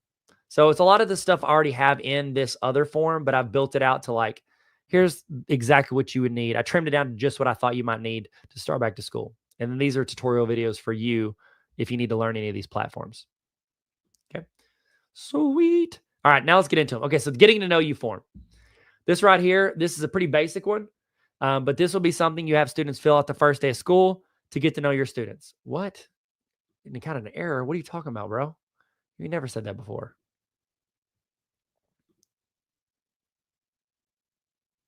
Make a copy. Okay, good. They fixed it. Oh, by the way, on a lot of these Google Forms, I have like my little Tarver Academy stuff at the top. You probably don't want that on there. If you ever want to get rid of it, just go up here to this little Bob Ross paint thing. And then you go to header and you just delete my header. And then you can add in your own header if you want. But there you go. Get Netflix for teachers. That's me talking about the honor roll. Once again, we're going to delete all that. And then you're making this, getting to know you. And then you can adjust this based on whatever you want. Name, class period, parent guardian name. Like this is all the stuff you get from students at the beginning of the year, plus a few extra things in there. Oh, and then I only have grades 6, 7, and 8. So you probably got to change that. But obviously you're going to read all these, edit and change it. And then you could share that with students the first day of school and get a list of all the info that you would ever need. Okay. Next one. This is a resource for open house. So this is a parent info collection form. So you can go in to this one and you would just have this on a Chromebook. You could have it on a Chromebook when they walk in. You could have a couple Chromebooks outside, because there's always parents waiting outside to chat with you. Or you could just put it on a QR code and have them scan it at the door. Hey, while you're waiting, fill this out, and have them do it on their phones at the door. That's probably going to be the easiest way. But you just, whatever way you want to give this to parents, it helps get their information from them that you would normally get at open house, but you don't have to like decipher their absolutely insane hieroglyphics handwriting that they have. And so you go in, get all that information from them, or you can email it out, however you want to deliver it. But the idea is this is built out for your parents of your students to fill out during back to school. So great for open house. All right. This next one, this is a Google student checklist. So you could do this with your students, or a lot of times open house happens the week before.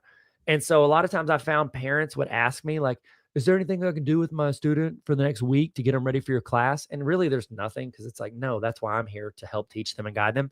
But if you did want something, you could give them this. It's just a checklist of how to do all this stuff that they'll need to learn how to do. So, and again, if you don't use Google Classroom, all you do is you just go in and you delete Google Classroom. Boom. Now it just starts with YouTube. All right. So you go in, adjust it. If you don't ever use it or don't intend to use it, just delete those. You can add in other stuff. But the cool thing is, if it is something it's something they don't know how to do, like, oh, I don't know how to subscribe. They just click on this. It takes them to a video and it shows them how to do that. So I'm big on putting the tutorials and weaving the tutorials into what it is they're doing. So that way, if they don't know how to do it, they can get somebody to walk them through it and they don't have to call on you, the teacher, to do it. So yes, you could do that with your whole class, or you can make an assignment, you could split it up, or you can give it to the parents to have their students do it. Will they do it? Absolutely not. They will not go through that. But you were prepared and you had something for them. You had something for them. Next one. This is probably my favorite activity to do with students when you come back to school. So make a copy of this. This, you would obviously go in and delete my slide. And it's just 2 slides. And here, I'll show you guys exactly how we would roll this. So I'm going to do anyone with the link. If you're watching this later, like after it's been pre-recorded and gone, you don't have to jump in and do this. Actually, you can watch, if you're watching this later, you can turn on the live chat and you can see the chat as it goes. Now, if I do, like sometimes I do these as like virtual replays where it's like playing this video, but it plays like a live stream, even though it's all pre-recorded. If that's the case, just click on it. You won't get to do it. But everybody else that's in here live, shout out Dawson, shout out Honor Roll. You can jump in. Did I give everybody edit access? Oh gosh, I don't know if I did. In with the link, can edit. Oh, sorry, don't click it yet. Now you can do it. Okay, hit refresh and you'll be able to edit. And you can get an idea of what it would look like if your students jump in. So it's probably going to be a little chaotic at first if you guys jump in that link, but you just follow the directions. And the idea is that you assign this to your class and then you just get to walk around. And they're like, how do I add my photo on there? You say, well, click on the link and there's a video that walks you through how to do that. And so the idea is that each step of these instructions has a video walking them through how to do that. And so here's why I like this. One, you get to know your students. So you're getting to know a little bit about your students. Number 2, they get a taste test of what it's like to do a collaborative Google slide with their classmates, because that, y'all know, that's a little chaotic. And so why not take out the stress of having to learn something new when really we're just talking about ourselves in here, and you can just add that in as you go. So the third thing I really like about it is with the video links, you're subtly letting them know that, yes, I'm going to help you, but I'm not going to hold your hand and walk you through this step by step. What you're going to do is you're going to click links, you're going to watch videos, you're going to do tutorials. You're not going to rely on me to do literally everything for you for this class. Okay. So there you go. There you go. All right. So if you want, fill that out. See, look, there's people jumping in. They're putting all their stuff in there. If you're watching this later on a replay live stream, you don't get to participate. Sorry.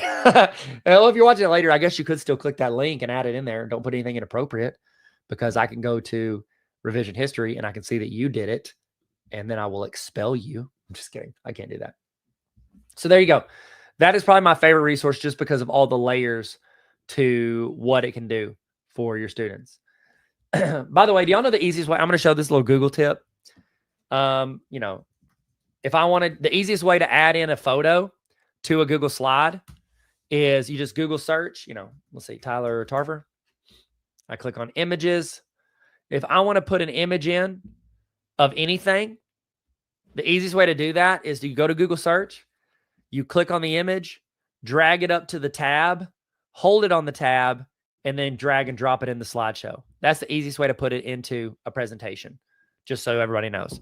If you've never done that, you wouldn't know that. But now, if you didn't, it's really nice to know. Good to know, yeah. All right, sweet. Oh, wrong thing. Okay, so we just did that, getting to know our... Okay, next one. This is a which is better game. I love this game. I do this when I do keynotes at schools. I almost always do this game at the very end, and people love it. One, because I give away like $50 gift card to Starbucks and $100 cash. And so they usually like those. 2 people like those for sure. But the reason that a lot of people like this, it's easy to do. It's based on opinion, and literally it could be, you can reuse this game in the same class, and it's still a good game because it's not about there being a right or wrong answer. It's about whatever the opinion of the person doing it is. So the way it works, you would call up one student, or you could do it. You could be the person. Somebody up front is essentially the Scantron. They're the ones choosing which is better. Even though it's an opinion, there's right or wrong.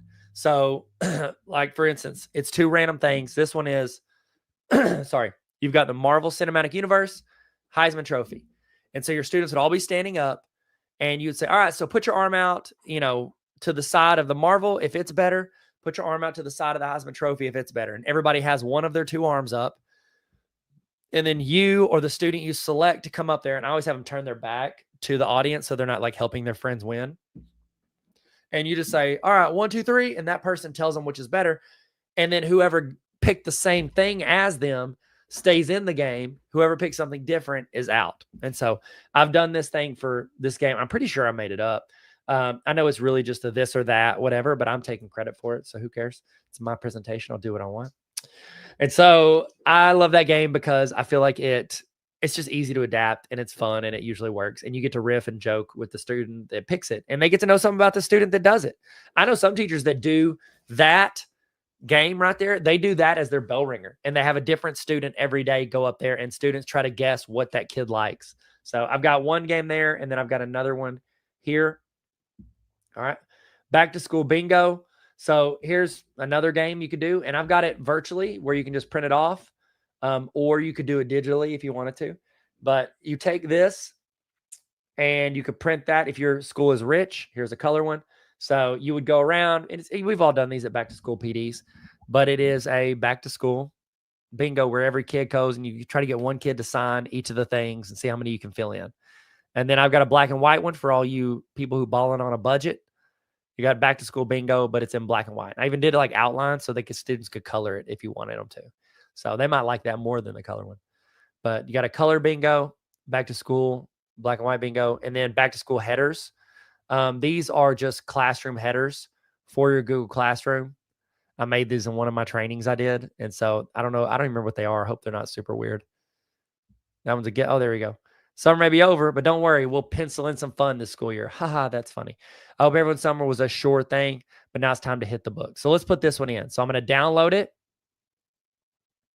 And now I can go to Classroom. I can pick a class. I'm going to go to Customize. Oh, that one's pretty. I don't want to ruin that one. Okay. Hit Customize. Oh, I don't want to select photo. Sorry. I want to upload photo. And then I can just drag and drop the one that I just did, or I can go find it in my downloads. I'm just going to drag and drop it into there.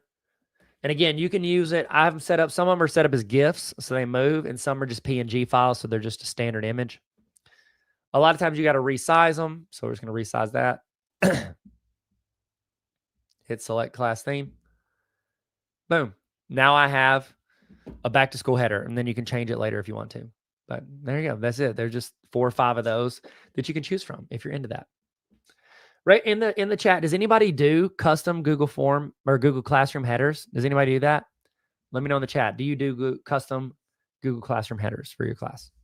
Do you make them, or do students make? I know some teachers, I encourage them. I'm like, hey, let the students make them. Like each student makes their own header in Canva, and then you rotate through them every week. And that way that student gets to see their header as the header for the class. I'm going to hit save. Oh, sweet. Dudley lets students vote on it. That's awesome. So if it would ever load, that would be, there it is. I hope everyone's summer was a sure thing, but now it's time to hit the books. And then it's got punching bags on the books. Okay, coolio. All right, next up. So now we get into the discipline forms. In the chat, what do you use to record discipline for your classroom? Do you have like a school-wide thing? I know some of you guys from Arkansas, y'all use eSchool. Do you put it directly in eSchool? Do you do a Google form that goes to your principal? Do you still do those white, yellow, and pink pieces of paper and send those in? How do you record discipline for your school? I know you probably don't have a lot of sway when it comes to what your entire school uses, which is totally okay. Totes cool there. I get that. So some of these would be like, if you have a really outdated way and you don't like it and none of your teachers like it, you're more than welcome to take one of these and then send it to your principal. Say, hey, here's this. We are doing a terrible one. This is wasting everybody's time. Um, there you go. I almost said it something. I shouldn't say that. Okay, so we'll start at the first one. Classroom discipline form, teacher reported. So this is a Google form, and it's for teachers that are reporting the discipline. It is very thorough. Okay, so this is a very thorough one. It would take forever to fill it out. This is the same one that we used to use back when I was a principal 10 years ago. It was over 10 years. Gosh, it was over 10 years ago. All my teachers had one of these forms they filled out. I used those paper forms. The other high school in our district used it, and we ran out. They gave me some of their extras, and then I ran out, and I went to order it. Those pieces of paper are so stinking expensive. And so I was like, I don't want to do this. So I made this Google form. I literally copy pasted. These are all from our handbook. So I put the exact things as it's worded in our handbook in there. Teacher intervention, describe the incident, all this. And so then what I did was I shared this form with my teachers. And so anytime they sent a student to me for student discipline, they had to fill this out. And the cool thing is, as soon as I got it, I actually used it's an extension called Autocrat. And so it automatically, based on what they put in, it would go ahead and generate a letter to the parents, a PDF, email. It had literally built out the entire email and consequences letter with my signature before the student even got to my office. And then the only thing I had to add in there, because most of my teachers were really good, so they would like fill it out well. But the only thing I had to add in there was the discipline that I gave them. So did I give them 2 days ISS? Did I out of school suspension? Did they get detention? Whatever. I would be the one that would put that in, and then I just forwarded it to the parents. So really good and comprehensive one. This is kind of like your basic one you see. I don't know what this one is. How is this one different? I don't know. We're about to find out. It looks very similar. What was Tyler? Okay, so this is very similar. This is actually shorter. So I made a similar one. But I made this a lot easier to fill out. So it's a little more succinct than the previous one. So if you're filling it out yourself and it's not going anywhere else, it's really just for your records, that one might be a better option. And then you could just trim it up, make it what you care about. All right, this one's the one I used. And again, this was when I taught every day in the high school classroom. I still teach college, but when I taught every day in the high school classroom, I used this, but I used it as a piece of paper because when I taught, I'm very old. It was before Google Forms was ever existed. So what I would recommend, and I gave the piece of paper to students, and they were like little salmon color piece of paper. If a kid acted up in class, they got a warning. First, they got one verbal warning, but if they acted up a second time in the same class period, I gave them one of these forms. And you could just tell them, like, if they act up again, you say, hey, go to the Google Classroom, fill out the discipline form. I'll check over it before you hit submit, because if not, they're going to put something dumb and submit it. So you need to look over it before they hit submit. And the idea is the student, it's very simple. They put their emails attached to it automatically, their first and last name, class period, and then 3 questions. What were you doing that made you have to fill this out? What should you have been doing? I'm paying attention. And then what are you going to do to prevent this from happening in the future? I'm not going to talk to Billy, whatever. They fill those 3 questions out. Students fill this out for me because they did not get detention for filling this out. They didn't have to see the principal. There were no real ramifications besides I documented why they weren't paying attention in class. And the reason is whenever I had parent-teacher conferences, or if I had to have a meeting about this student, or if it escalated and they did something 10, 15, 20 times, I could copy paste it from the spreadsheet, and it was a lot easier for me, and I had documentation for when a student acted up. And so somebody told me later that these are the same questions that they do in the not Handle with Care, Capturing Kids' Hearts. I don't know. One of those programs that some people use, it's the same questions. I don't think I didn't get it from that, because I've never done one of those programs in my schools I've worked for. I've never done it. I think I made up these questions on my own. So we both came to these independently. So hopefully they don't sue me. And if you're suing me for this, like, really, do you need the money that bad? So calm down. Okay. So there you go. You would just have the students put that in the Google Classroom and then have students fill that out if they acted up. All right. Next, positive action student form. This is one of the most underrated forms that I have. Yes, you could fill this out. You could fill out when a student does something well, but that takes up a lot of your time. So what I recommend is this is like a discipline form, but for good, not evil. This is what you or the students would fill out if they're doing something well, if something's going good, if they're doing a good job in class. And I like this because, especially if you have to meet with a parent about a student, it's really good to have documentation that you noticed when they were good. Because we've all had a parent say to us, "Oh, you're just out to get my kid," or you only see the bad stuff they do. If you start off a tense parent teacher conference meeting with, "Hey, I just want you to know on August 28th and on May 1st, your kid was really good. Your kid showed, good attention. They participated, but then they had 52 other instances where they were bad and they did something they shouldn't have.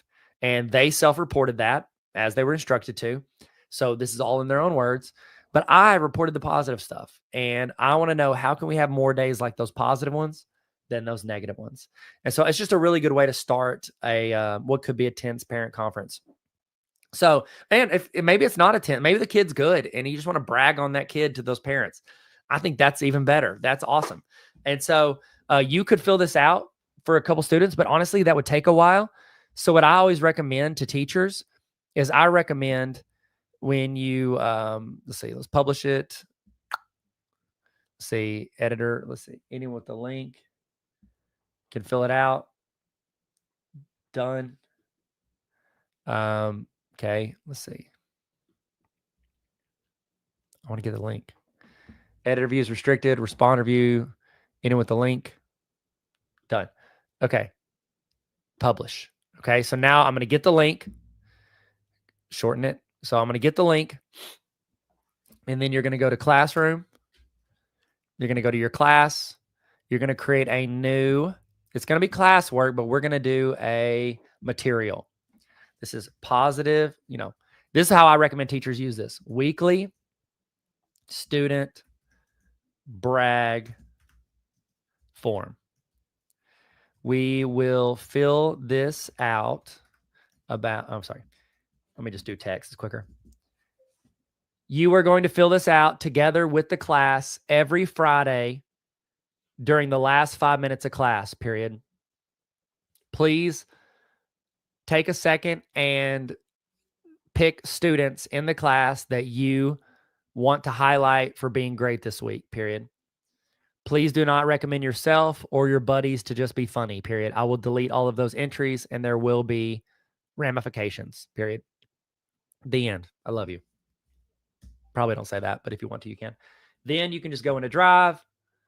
I could link that form, or I could just go in and add that link.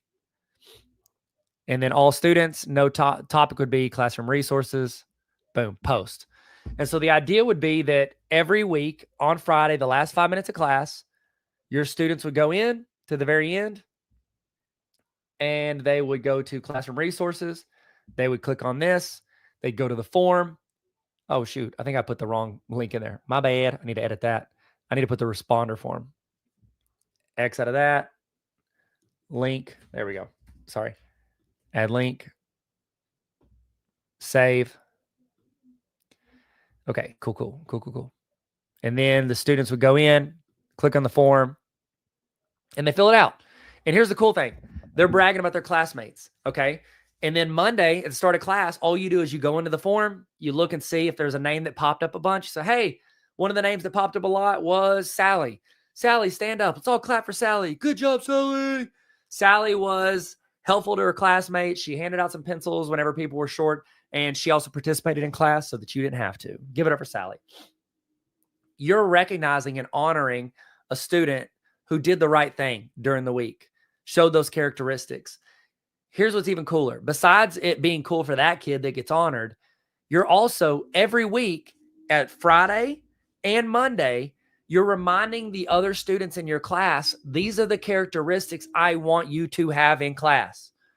You are reinforcing to them what matters. And the cool thing is these characteristics matter in almost every walk of life. As a family member, as a coworker, as a friend, like these are all things that people care about, and you're highlighting them and talking about them every week. So that's how I would be using this form literally every week if I was in the classroom.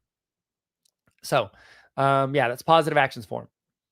All right. Next one, parent contact form. We all know this. Documentation doesn't matter at all until you need documentation. And then that is the only thing that matters. One of the things that I was not good at when I was a teacher was documenting parent contact. Honestly, I wasn't good at contacting parents because y'all know it takes up so much time. But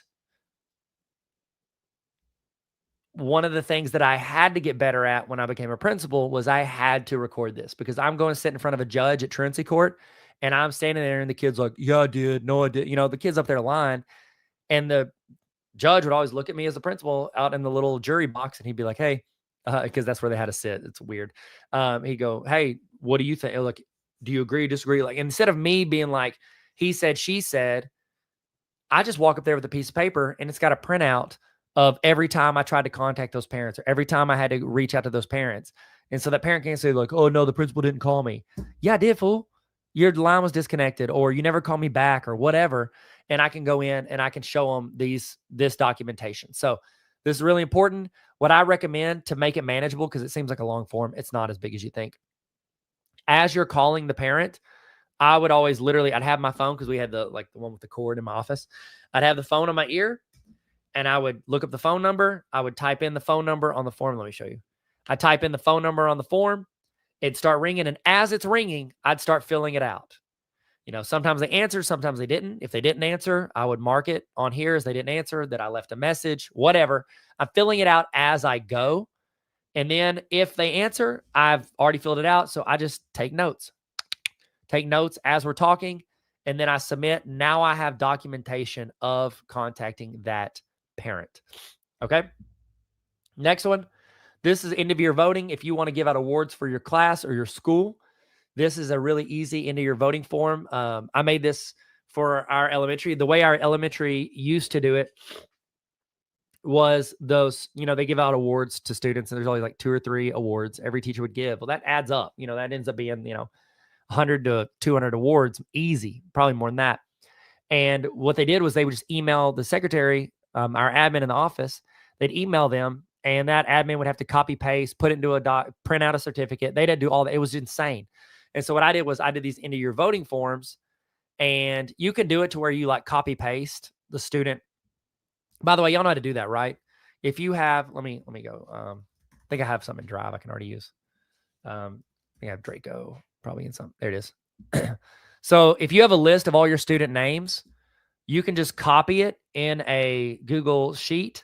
So copy all those cells, and you can get that list from, that form you showed earlier. That form I showed earlier. You can get it where the students submit their names. You could just use that and sort through there.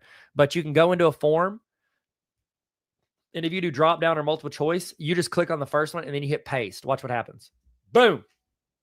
I now have a drop down of those student names. Look, I don't know which one I put it under. No. I think it was a Peacemaker. No, there it is. And then now those students can vote, and they don't have to remember anybody's name or spell it wrong or whatever. So go in, you can put all the student names, you can vote, your students can vote, and then you can use Canva or that Chrome extension I talked about earlier called Autocrat. Either one of those, you can have it to where it'll automatically generate the certificates based on the spreadsheet. So either one of those is really cool, and it's a great way to make really fun awards. I used to do those at the end of the year in my classes, and the students loved it. And it was always like my favorite day of the year because we're celebrating the kids that did the cool stuff. All right. Here's a course I made on dealing with difficult students. That's for honor roll people. tarveracademy.com/honor roll. What's up? Then we get into the other Google stuff. Okay. So next section. In the chat, is anybody a Google level 1 educator? A Google certified level 1 educator? That means you took the test. It's like a 2 to 3 hour test. And if you pass it, it's like I want to say it's like $5 to $25. I can't remember the exact amount. But level 1, if you're good at Google and you use it for several years, you could probably pass it. But if you want to know if you passed it, I made a checklist. And so what I would do is I'd go in, file, make a copy. So you make your copy. Hey, Lindsay's Google certified. What's up, Lindsay? Are you level 1 or level 2? Jessica is too. Awesome. Level 1 or level 2? Dudley said self-proclaimed Google certified. Respect. I get that. I get you. I used to, but it's lapsed. I think once you become certified, I think it sticks around. It's if you're a Google trainer, I think that no, you're right. It does lapse. You're right. You're absolutely right. Okay. Well, if you want to do it, go in, make a copy. And my friend Eric Kurtz, he's phenomenal. He made a checklist of all the skills you would need to know if you wanted to pass the level 1 exam. You don't have to know all these to pass it, but if you know all of these, there's a 100% chance you will pass it. And so you can just work your way down the list. He made the list. I don't want to take credit for making the list. I've added to it, but he made the list. And then I hit him up and I was like, yo, Eric, is it cool if I take your list? And, oh yeah, Jessica, you're a trainer and an innovator. I knew that. Sorry. My bad, Jess. Can I go to Jess? Sorry, I just did. Yeah, that's what you want. Like, that's dope. Level 1, level 2. And then after that, you can apply to be a trainer. And then you can also apply to be an innovator. They're all great. Level 1, level 2 is good to have those certificates. Okay. Trainer's awesome, especially if you want to start helping teachers at your school or maybe helping teachers at other schools or making side money in the summer. It's a really good way to do that. But innovator, that is my favorite group. It is just such a cool group to be a part of. And it's just such a good community. And they always have like meetups and like we got a Google Champion Symposium. Jessica, are you going to the Champion Symposium next week? It's happening in Chicago and they do it like once every year or two. They just started. This will be the second American one they've done, or North American one. I guess they've done. Did they do Mexico? I can't remember. Anyways, and I get the chance to go help lead that with an amazing team with Patricia Brown, Dr. Patricia Brown, and her team. I'm on there, and they're awesome. It's really fun. So if you want, it all starts with the level 1 exam. Then, oh dang, I wish you were going. It's really cool. It's really cool. If y'all can go, please go. But to go, you got to be a trainer, an innovator, and or a coach. And so all those start with getting level 1 and 2 certified. So do those first. And then I recommend applying. I got rejected from Innovator 3 times before I ever got accepted. I think two or three times before I got accepted. And then like the one that got accepted was the worst video I've ever submitted. It was so trash. I literally forgot until the day it was due. And I recorded it at a stoplight in Conway driving home. And I got in from that. And I was like, my other video, I had drone footage and I didn't get in. Blah. All right. So this one right here. This list is to pass the level 1 exam. This is just essentially just like a checklist you can work through. And what I did was I asked Eric, I said, hey man, can I take your list and make how-to videos of all of them? He's like, sure, man, go for it. And so I went in and made tutorial videos. So if you don't know how to do any of it, just click on it. And there's a 1 to 2 minute video of me walking you through how to do it. And so you could go in, checklist these things. Or if you never want to do the level 1 exam, but you just want these tutorial videos, it's pretty organized for that. So sheets, forms, slides, all of that. So there you go. If you want it, make a copy and then you can use it as a checklist. Sweet. Level 2, I made a level 1 educator practice quiz. I forgot I did this, but yeah, it's a practice quiz. I've got little videos in there. And then you ready to start the quiz? Yeah, ready. And then you just go through and just see how you would do. So it's just a little mini quiz that goes through some of those skills and then walks you through, if you miss it, what to do. So level 1 educator practice quiz. Here's a level 2 checklist. I started working on this a few years ago, but then I had to pause it because I got busy with work. I will finish it. And I know I've made some of these videos. I just need to put the links in, but I will finish this. But these are the same thing, but it's his checklist. It's mostly Eric's credit now because it's mostly his checklist. I'd say he did a majority of the work there, but there you go. Ding dong. Next up, let's see. Google cheat sheet for teachers. So I made this. This is actually, I think this is one of my first things I made for teachers that popped off on TikTok. This is just a cheat sheet that teachers can use that has video tutorials for the things that they hit the most problems with using Google. And so, for instance, like these are, if you're doing Google Classroom, Add files to assignments. Oh, you want to know how to do that? Click here. It's a quick video showing you how to add a file to an assignment. So it's just quick walkthroughs on all these things. And then I even have some resources in here, but pretty easy. Google Classroom stuff is under there. Google Docs stuff is under there. Sheets, slides, forms, Google Meet. Yeah, Jessica has some great advice. Great advice here.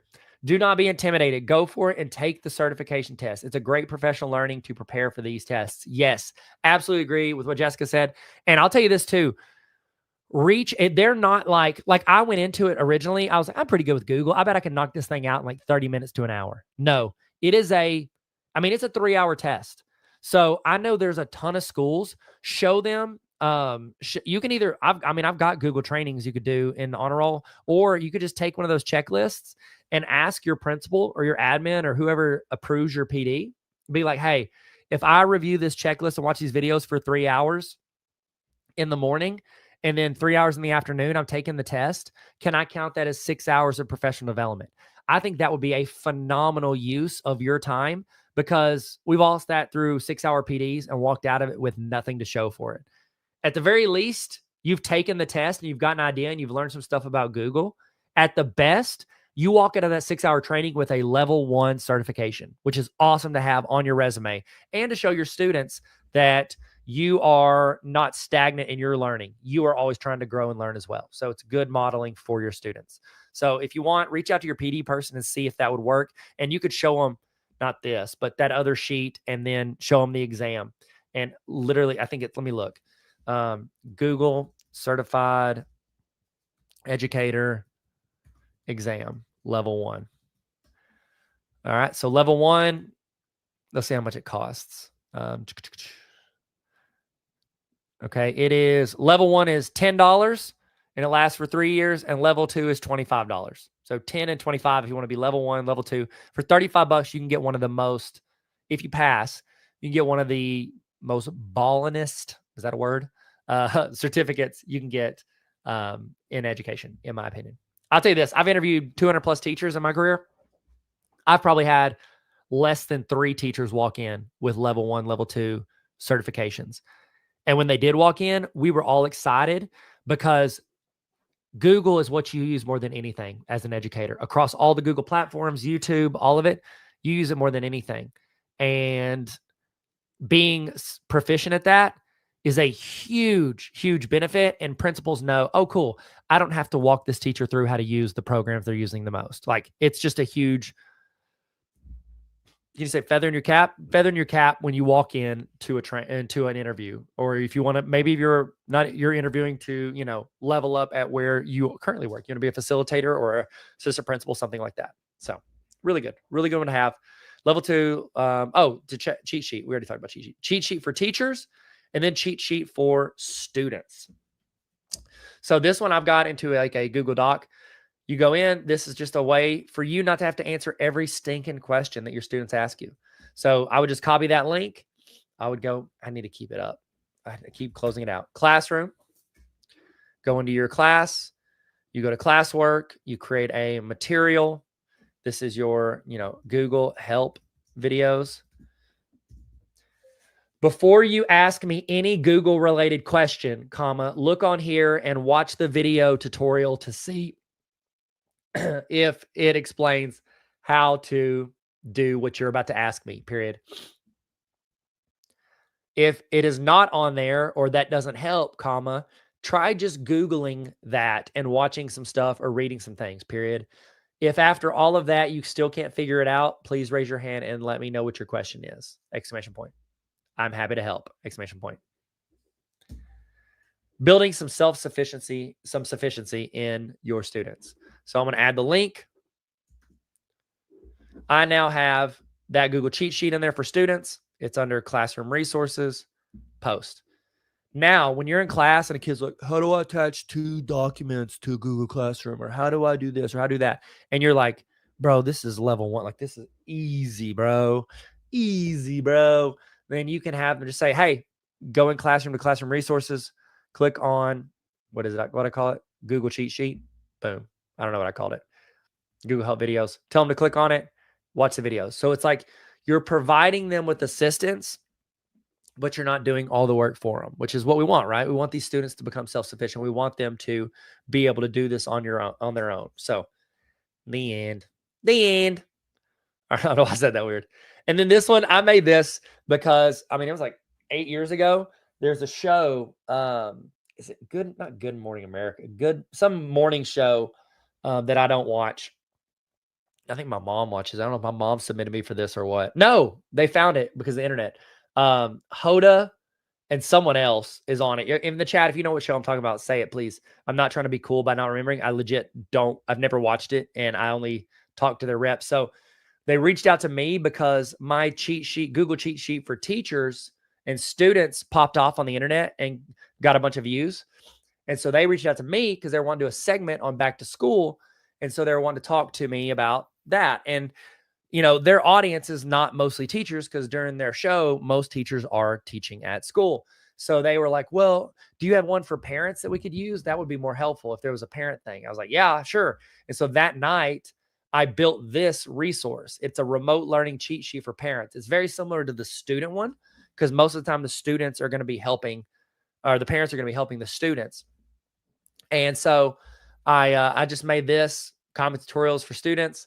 And then I put recommended channels, stuff they could use, and then some tips and videos on helping their kid, navigate school and technology. And then like 3 days later, they were like, never mind, we found something else to fill that time slot. So they never used it. So I don't apologize at all for forgetting your name of your show, of your little show. I think they were so upset after turning me down that one of them, she got fired or retired. I can't remember. So Google Student Checklist. This is that one we talked about earlier. You can have your students go through. This right here, this you've already seen a few times in other resources. And so this is just, it's the Google Help stuff, the tutorial videos, but it's built in a vertical version and a horizontal version.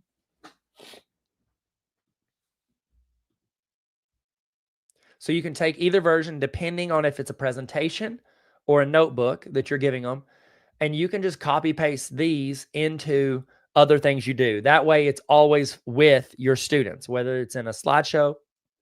It's with you too. Like if you want a quick link to everything you do, put in all your links to all the stuff you use a lot.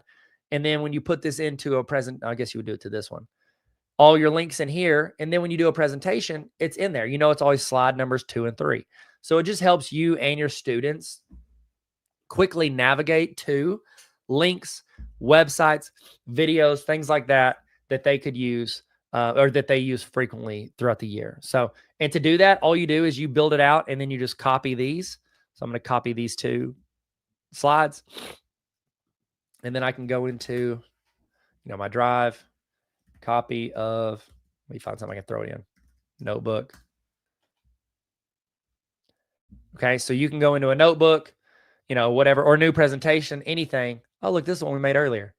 I can go in here and I've already got it in there, but you could just, remember, you just copy those 2 thumbnails and I can paste, boom.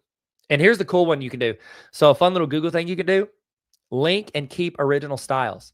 So when you do that, now when you make edits, like say we add in a website 3 weeks into the year and another website 7 weeks into the year, if you've copy pasted those across all of your stuff, when you update those links, it will update all of the slides in every presentation that it's in. So it's just a really cool and easy way to make essentially like a navigation bar for the things you use most frequently in education. Resource roundup presentation. This is literally the presentation I gave you earlier. So the one that I was like, here's the resource stuff. And then I haven't used it once because I don't like doing it. I like going through the other way. So look, here's an example of one of those navigation slides. Coolio. Cool. Ultimate Google presentation. So this right here in the chat, do you have anybody on staff at your school that does the trainings? Oh, Jessica, thank you for coming in. I appreciate you hanging out with us. And yeah, I'll have a blast. And hopefully I'll see you at the next one, or hopefully see you at maybe ISTE or another conference. Shout out, Jessica. Holla at you. Thank you so much for being on a roll. You're my favorite. Best in the world. Best to ever do it. So if you want, in the chat, if you could tell me who does the Google trainings for your district or your school? Throw that in the chat. Do you have someone on staff that is like kind of the go-to person to do Google stuff for your school? Throw that in there. This is going to be very cold coffee. Yeah, that was a bad decision. That might as well have been iced coffee. I guess that's the way I can think of it in my brain. Okay. Shirley said no one that they know of. Anybody else?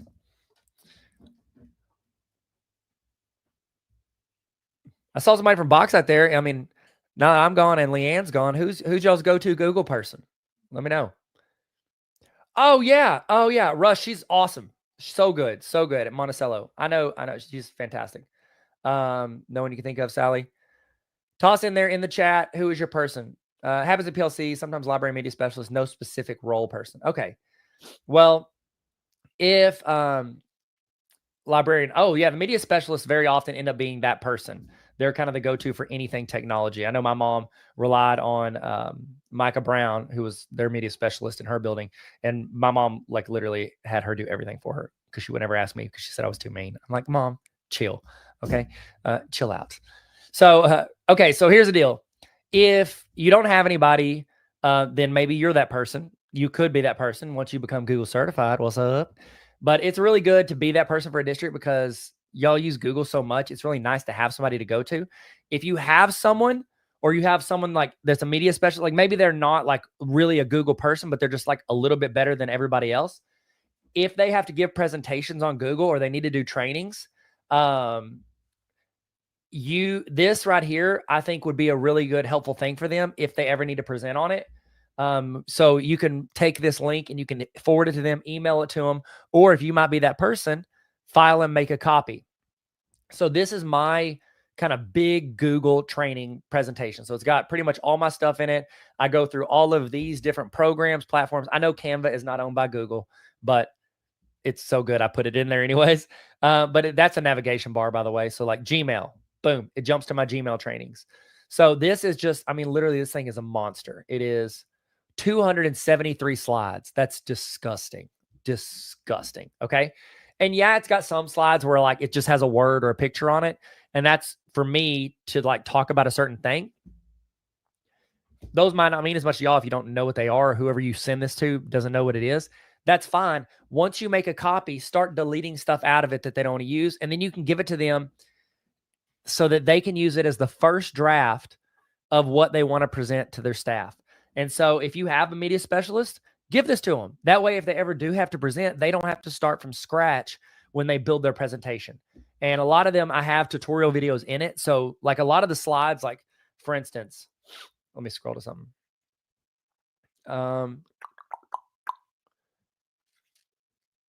No, I didn't do it. That wasn't a good example. Here we go. So Gmail, I walked through all these things, but then I made a video here and I put it in on how to make email templates. So it's like a lot of these things I have trainings inside of them that helps them if they don't know how to do it. But honestly, I just want to give them this presentation because when I first started doing Google trainings, my buddy got me hooked up with a company he worked with, and they did a bunch of Google trainings around the country. And so they would like hire us out to do the trainings. And they had like a presentation we would use when we would do level 1 educator trainings. And whenever I left, like they were like, I don't know, they were just really weird and mean. And they were just not, they not like us, if you will. And so they were just like, you can't use any of that. That's our intellectual property, blah, blah. I was like, okay, fine. I'm not going to use your stuff. So I had to start from scratch and build out my own presentation to keep giving them on my own. And I thought to myself, I never want to be that person. So I literally in my brain, that's whenever I decided I was just going to give every resource I could to teachers for free.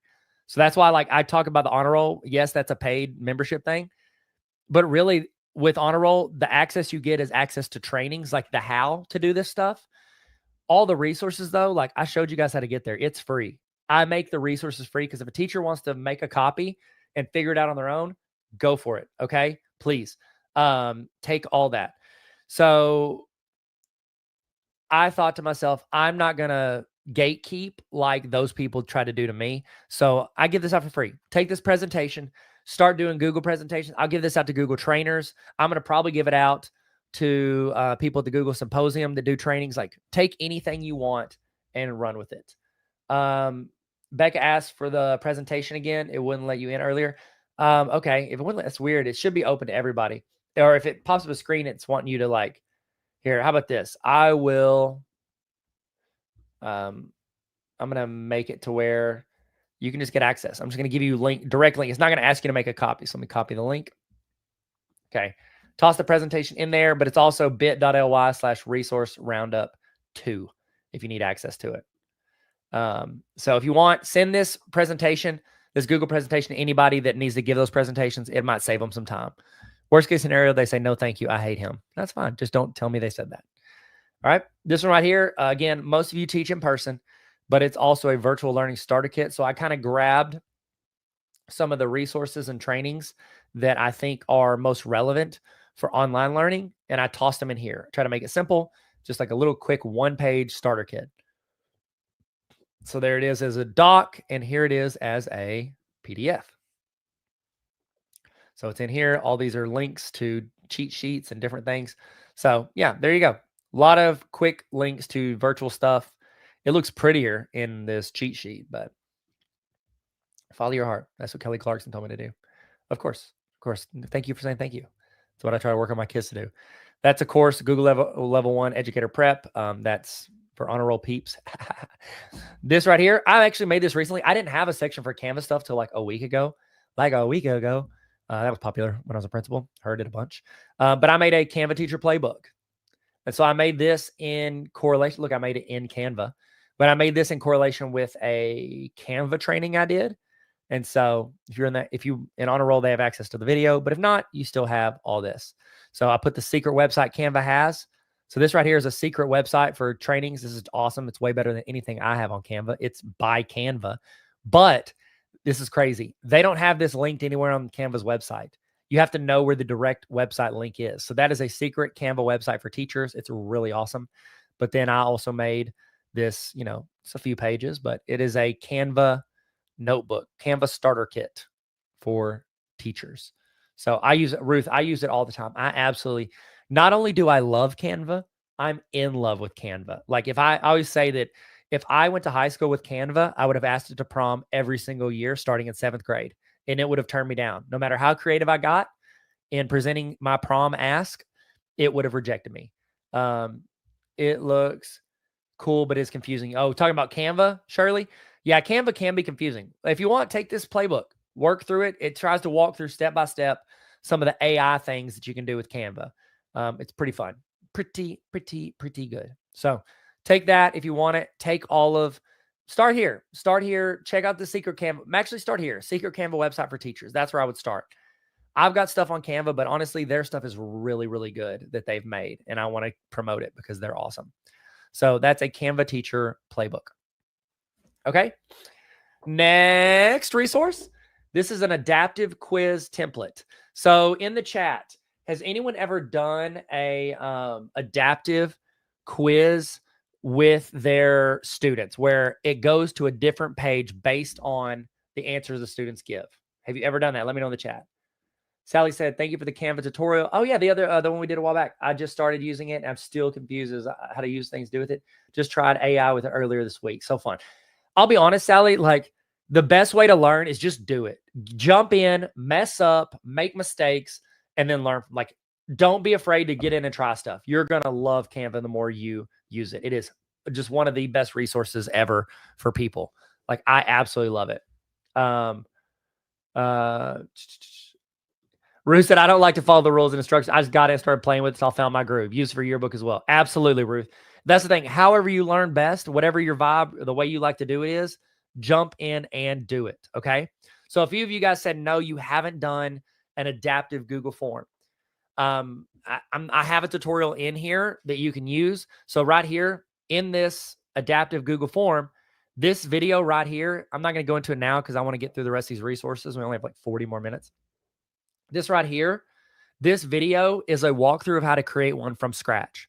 This is how you create an adaptive form from scratch. But if you make a copy from this, you now have an adaptive form, and then you can just go change out my questions. The key thing is that, look at this. Do you see this? This looks different. If you've never done it, you've never seen this before. you're creating a new section. It's when you do the equal sign. That creates a new page. They call them sections. I call them pages.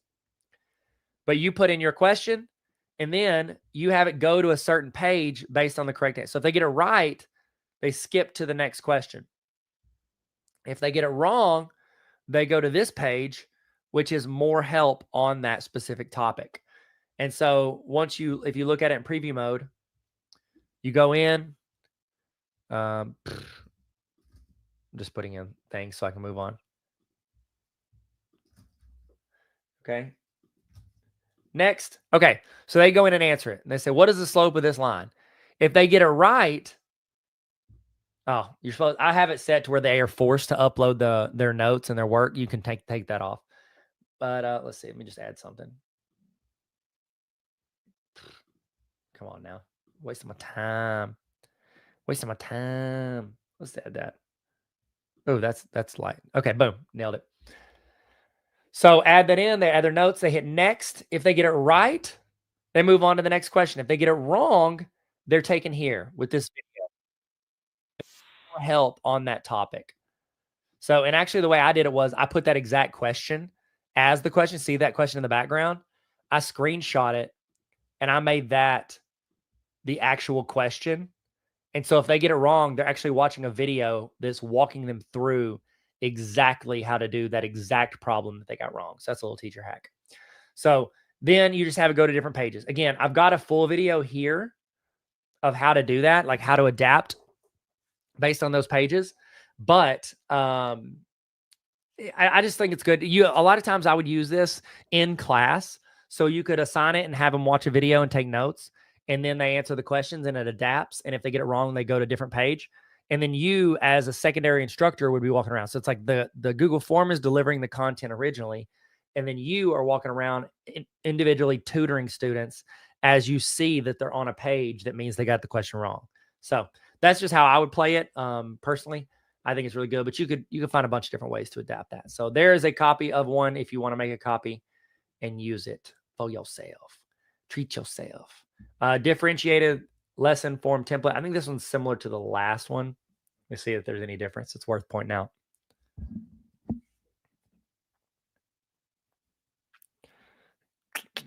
Let's see. No, it's very similar. I didn't have the example question in there. I actually put this as a full like math one, but you would just swap out the math questions for your questions. But it's the same thing. Adapts based on whatever they're working on. It's pretty easy. Example adaptive review form. Okay. I don't even know what this is. Oh, it's an example of a multi-step equation review. So it's going to go to different things based on the answer. So again, I gave you 3 different options in there. One is completely full of what it would look like with the screenshots and the videos. And the other one is like kind of just placeholder. So either one you can make a copy of and change stuff up. Here's a resource I made that I really like, but no one ever uses it. It's a flashcard that you can make or have your students make, and you could have them all go in and collaboratively edit it. But the idea is that, the students would make a question here, and then they don't put anything here. Okay. When you're making the study guide, you don't put anything in the answer part because that's where they're going to fill it in.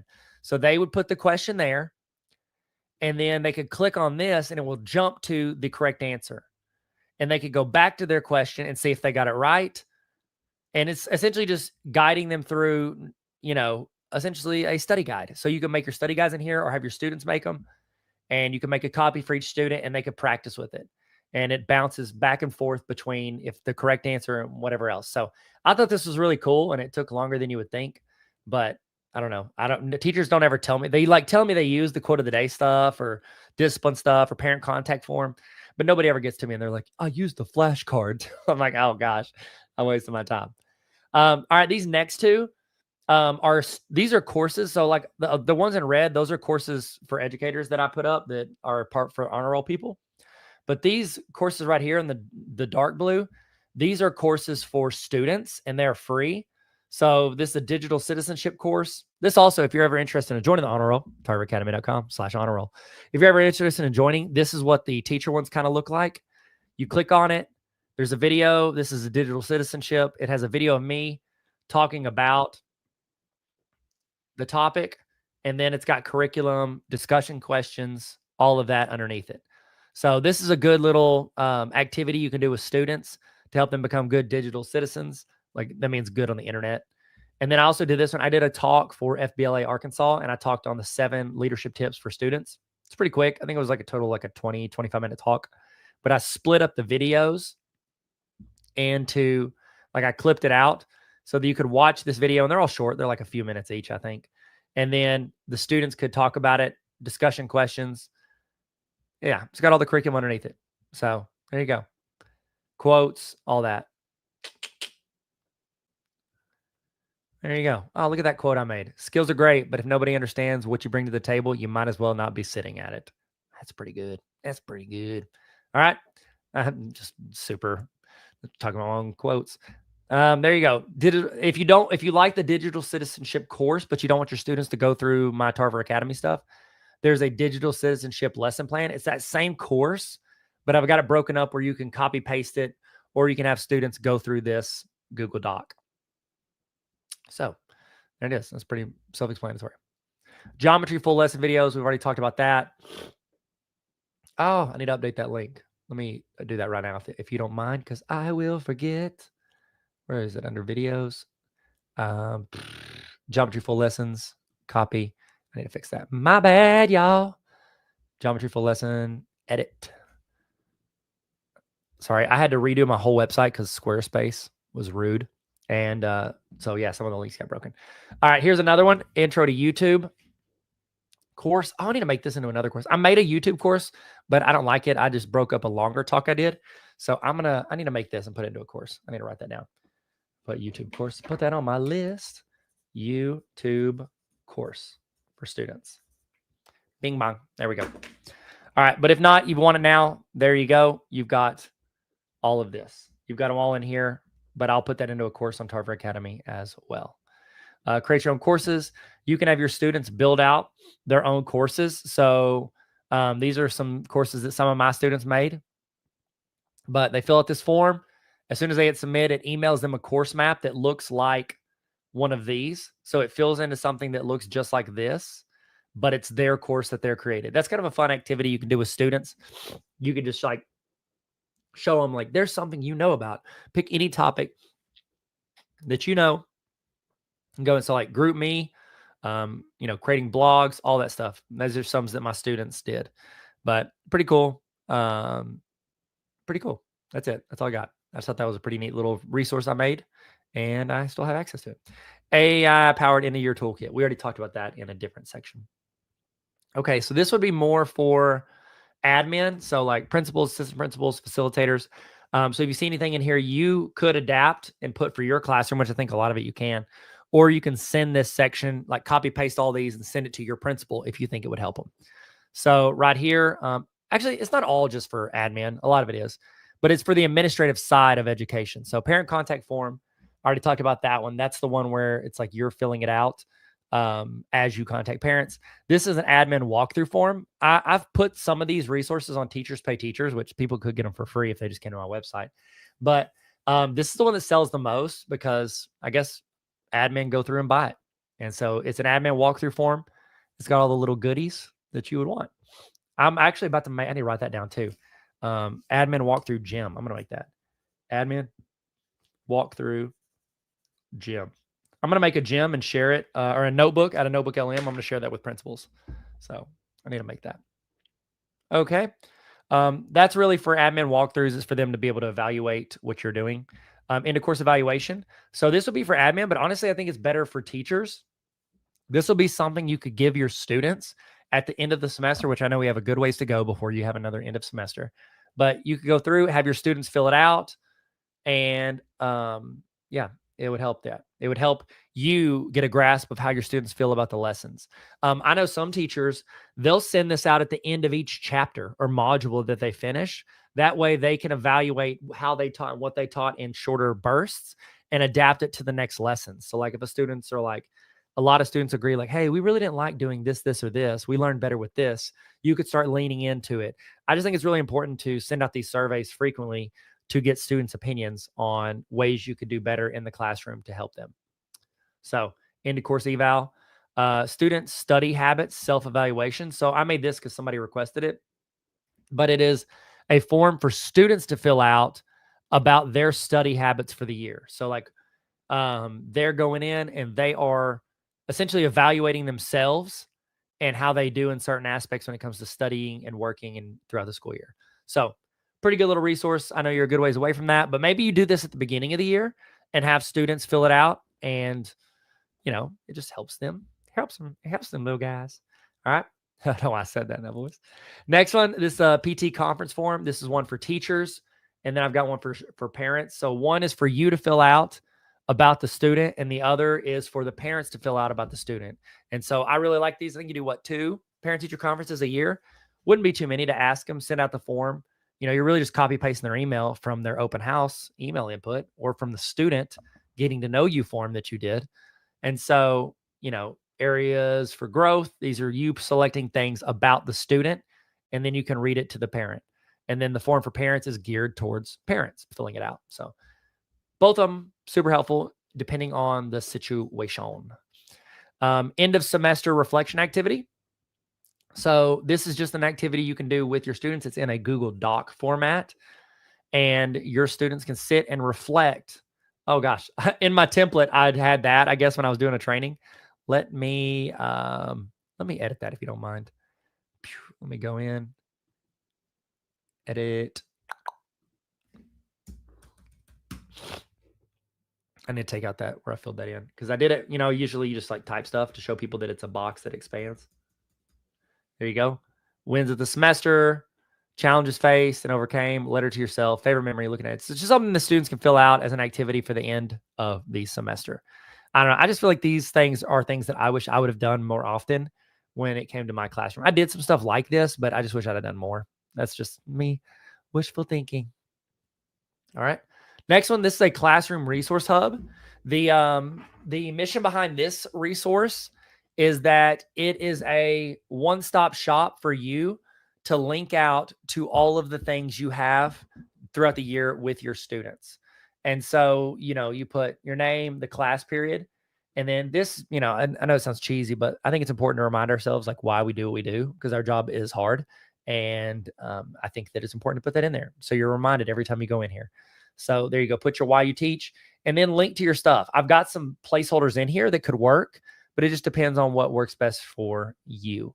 So you can link to your classroom discipline form, your building discipline that you have with your principal, positive discipline form, all that stuff. Link to everything that you go. And the idea is that you could go up here to this little star and add this to your bookmarks bar. Add this to your bookmarks bar and let me remove it.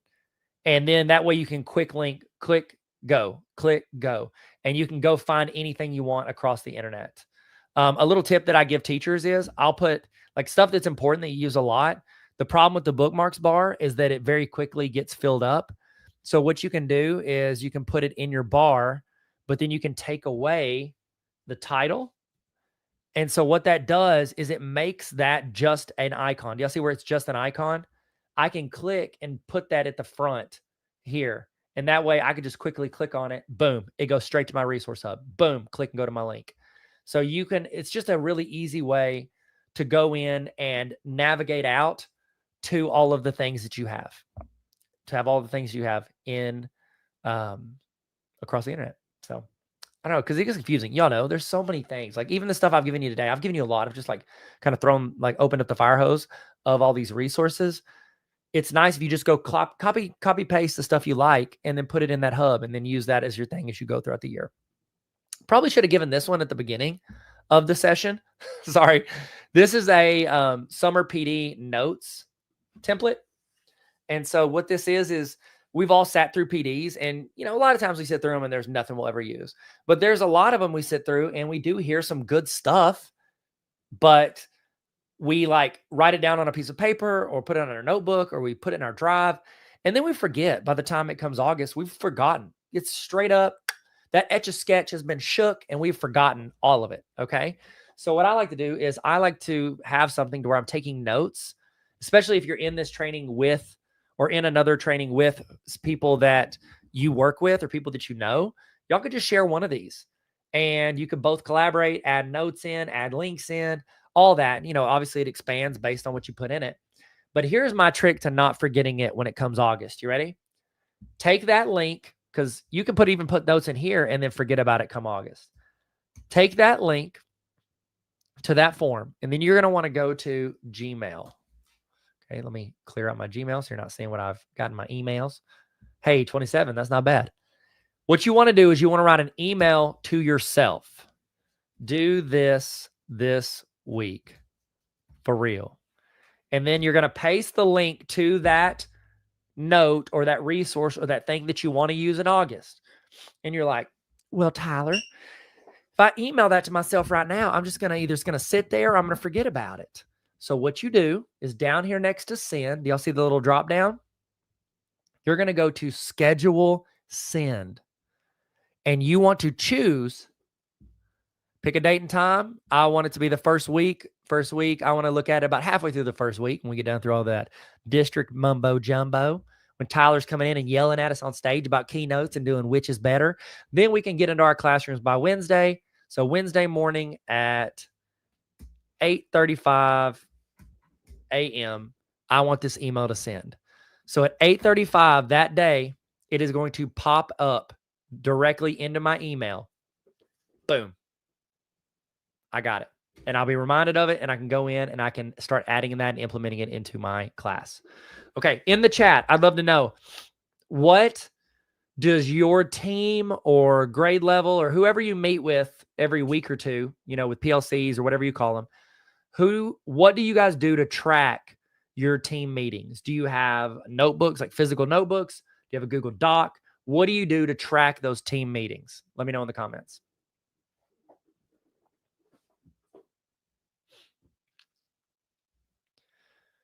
If you don't have something, or you don't have something that is as good as it could be, or maybe this is better. If what you got's better, use that. If you don't have anything or what you have isn't very good, here is a template for a team meeting agenda. And what you can do is it's got your meeting norms, which is like your rules for the meeting. And then you've got a meeting agenda. All these are text boxes. And it's just like we did with those digital notebooks. You could memory. I like M Fields goes memory. I forget nothing. Straight gas. Let's go. I love it. You can go in and you can make like essentially bullet points for what you need to do. These are the big three things we want to get done. And then these are other ancillary things we'd like to get done. Somebody taking notes. And then before the next meeting, here's who has to do what. And then the next meeting happens and you go to the next slide and the next slide. And so the idea is that if you meet once a week, there's enough slides for you to do every single week. And then next year, you just make a copy of that. And then you go through and go, okay, last year at this time, we did blank, blank, and blank. And then you could just keep updating and adjusting that document. Or what I would do is I'd make a copy of the previous document and then edit the new copy. And so you're building, not just are you starting fresh every year with that team, you're building off of last year's with your team. So I don't know. I like it. Also, okay, so this, even if you don't use this for it, I'm going to show you the easiest way to get to that. Because one of the annoying things about even using Google Docs for this is when you walk into the meeting, everybody spends the first 4 minutes trying to find the Google Doc. What I recommend is you take the link, you go into your calendar, and you go, bam. And you can say, weekly team meeting. And then I'm actually going to go into, where is it? More options. And I can set it to repeat. No, it's not all day. It repeats, weekly on Thursday. It's from 12 to 1. Location is Pam's room, whatever. I want to get a notification. Don't need a notification. Then I want to add this. So it's actually under my recent because I just made it. My team meetings, insert. Look at this. Now in my agenda. So I'm actually going to take it off because I don't want this to pop up. But you would put it repeating so you don't have to find it. It's going to constantly stay in your meetings. And then when you're walking to that meeting, boom, you click it. Guess what? Boom. There's my agenda. Everybody knows where it is. It's attached to the calendar invite. You be the first one to do it.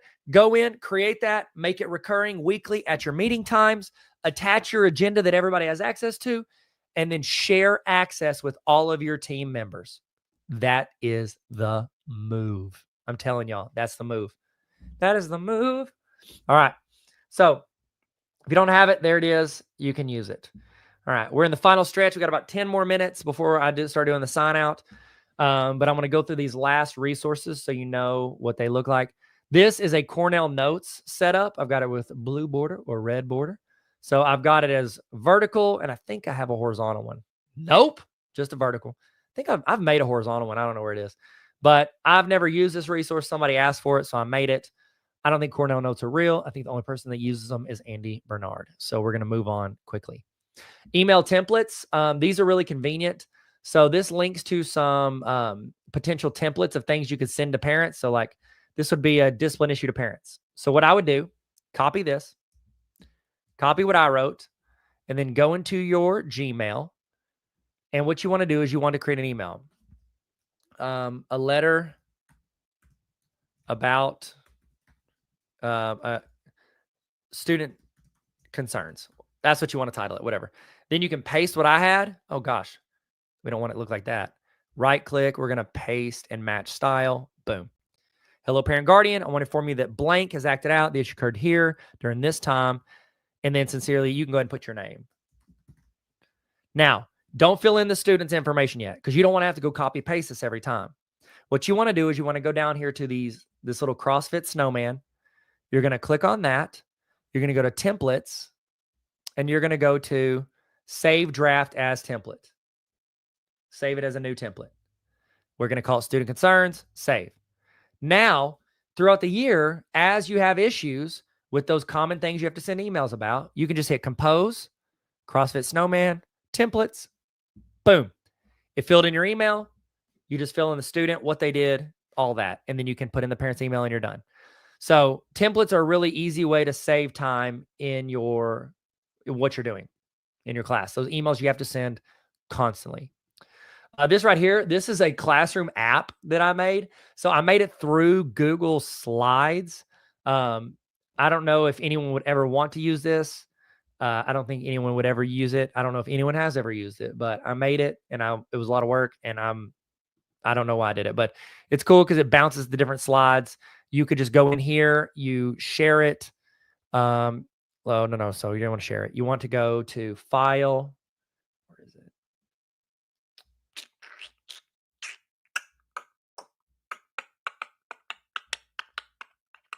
Where is it? My goodness.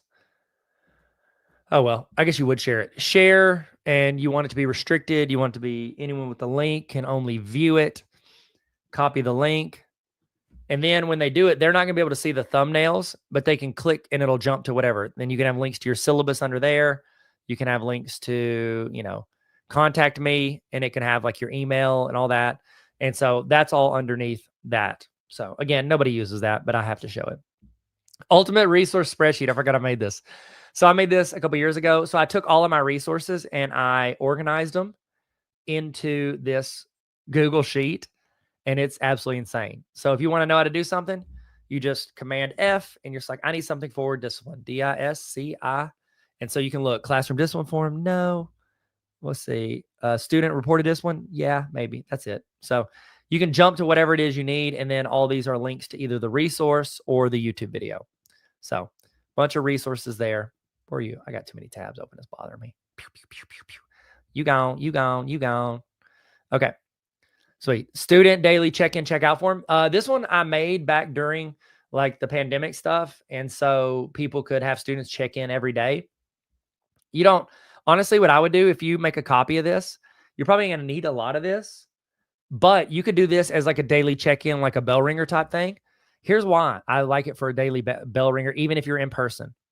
It has these questions. How are you feeling right now? And you can like get a gauge of how the students feel. What's one word or emoji to describe how you feel? What are you learning today? Or where are you learning? You'd probably delete that if they're all in person. Main goal for today, is there anything you need from me?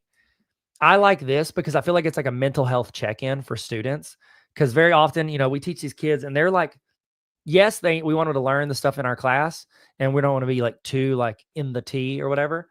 But it is important to know when students got something going on that's impacting how they're going to learn that day. Because very often I've had kids get upset, struggle. Like I literally did a stream the other day. I do sports card stuff and I was doing a live stream. A student that I had in my class 12, 13 years ago jumped in my stream because he started collecting cards.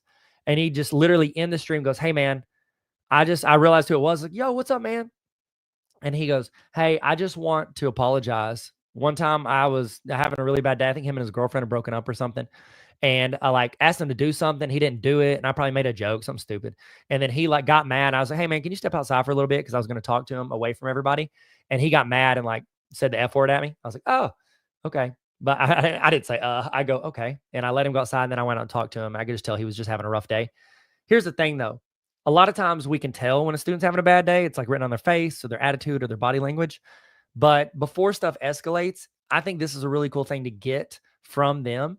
And that way, before you like, while you're taking roll and doing all your stuff, if they're filling this out, then right before you start, you can click over onto the spreadsheet and look on it and see like, okay, who's saying that they're like a 1 out of 10 today or 1, 2, or 3? Who's saying that they're not doing well? Who's saying they're struggling or who has something going on? Is there anything I need to know? Like you could glance at that before you start class. I just really, really like the idea of that as a mental check-in for students. Ruth said this would be a good for SPED behavior checklist. Absolutely it would. Yeah, add in, again, once you make the copy, make whatever changes, additions, subtractions you want to make it perfect for your students. AI powered into your toolkit made another appearance. It's in there. This course, Intro to Canva course, I made this for my honor roll people. All right, we're in the last section. Home stretch, baby. We got Christmas headers. So these are just Google Classroom headers. Like this one, and you could just download them and put them in there. So Christmas time says all the jingle ladies, and it's got Beyonce in a Santa hat. I thought that was cute. But different things for Christmas. What else we got? We got back to school headers. Then we've got some Halloween headers and then Google Form headers. So, the Google Form headers is a really good one. So in the chat, have you ever done or put up a custom Google Form header? So like earlier, whenever I was showing you these, like, don't make that noise, Tyler. Sorry. Getting to know you form. So like right here, when I made those forms earlier, I showed you how to get rid of my little header with my face on it. Cause you're like, I don't want Tarver Academy on here. Right here. You want to get rid of it? Bob Ross, and you can delete. Well, then you don't have a header. And so what I recommend to teachers is make your own. But if you don't want to make your own, I have some here. And so these form headers, I've got one for homework, one for reviews, and one for tests. And in it, I give procedures for students on what they're allowed to do. Because often, like, if they're doing like homework on their Google form, they're bouncing out, they're starting new tabs, they're Googling things, they're using the internet. But then when they take a quiz or a test on their Google form on their Chromebook, students might be tempted to bounce out. And they're like, well, I didn't know. You know what I mean? Well, what you could do is you could go in and you could have one of these headers and you could attach the header. So I've got this one's for homework, this one's for review, and this is for test. So I made them all 3 different colors. Going back, I would have made this one red, this one yellow, and this one, I did green, yellow. Red would have been perfect for this as a test. I need to go back and see if I still have that template in Canva. But I've made it where it's the perfect size for a Google form. And then you go into your Google form and you can add that it's a test, a review, a header, or you can add in your own. Let's see, I just downloaded it so I can drop it in here. And it's perfectly scaled to fit a Google form. And now you just scale up the brand and the style of your Google Forms. Look at that. Look at good. This is homework. And it's got a list of rules. Again, if you make your own, that's totally cool. Use this as a reference, but you can also just copy, paste, and download those exact ones.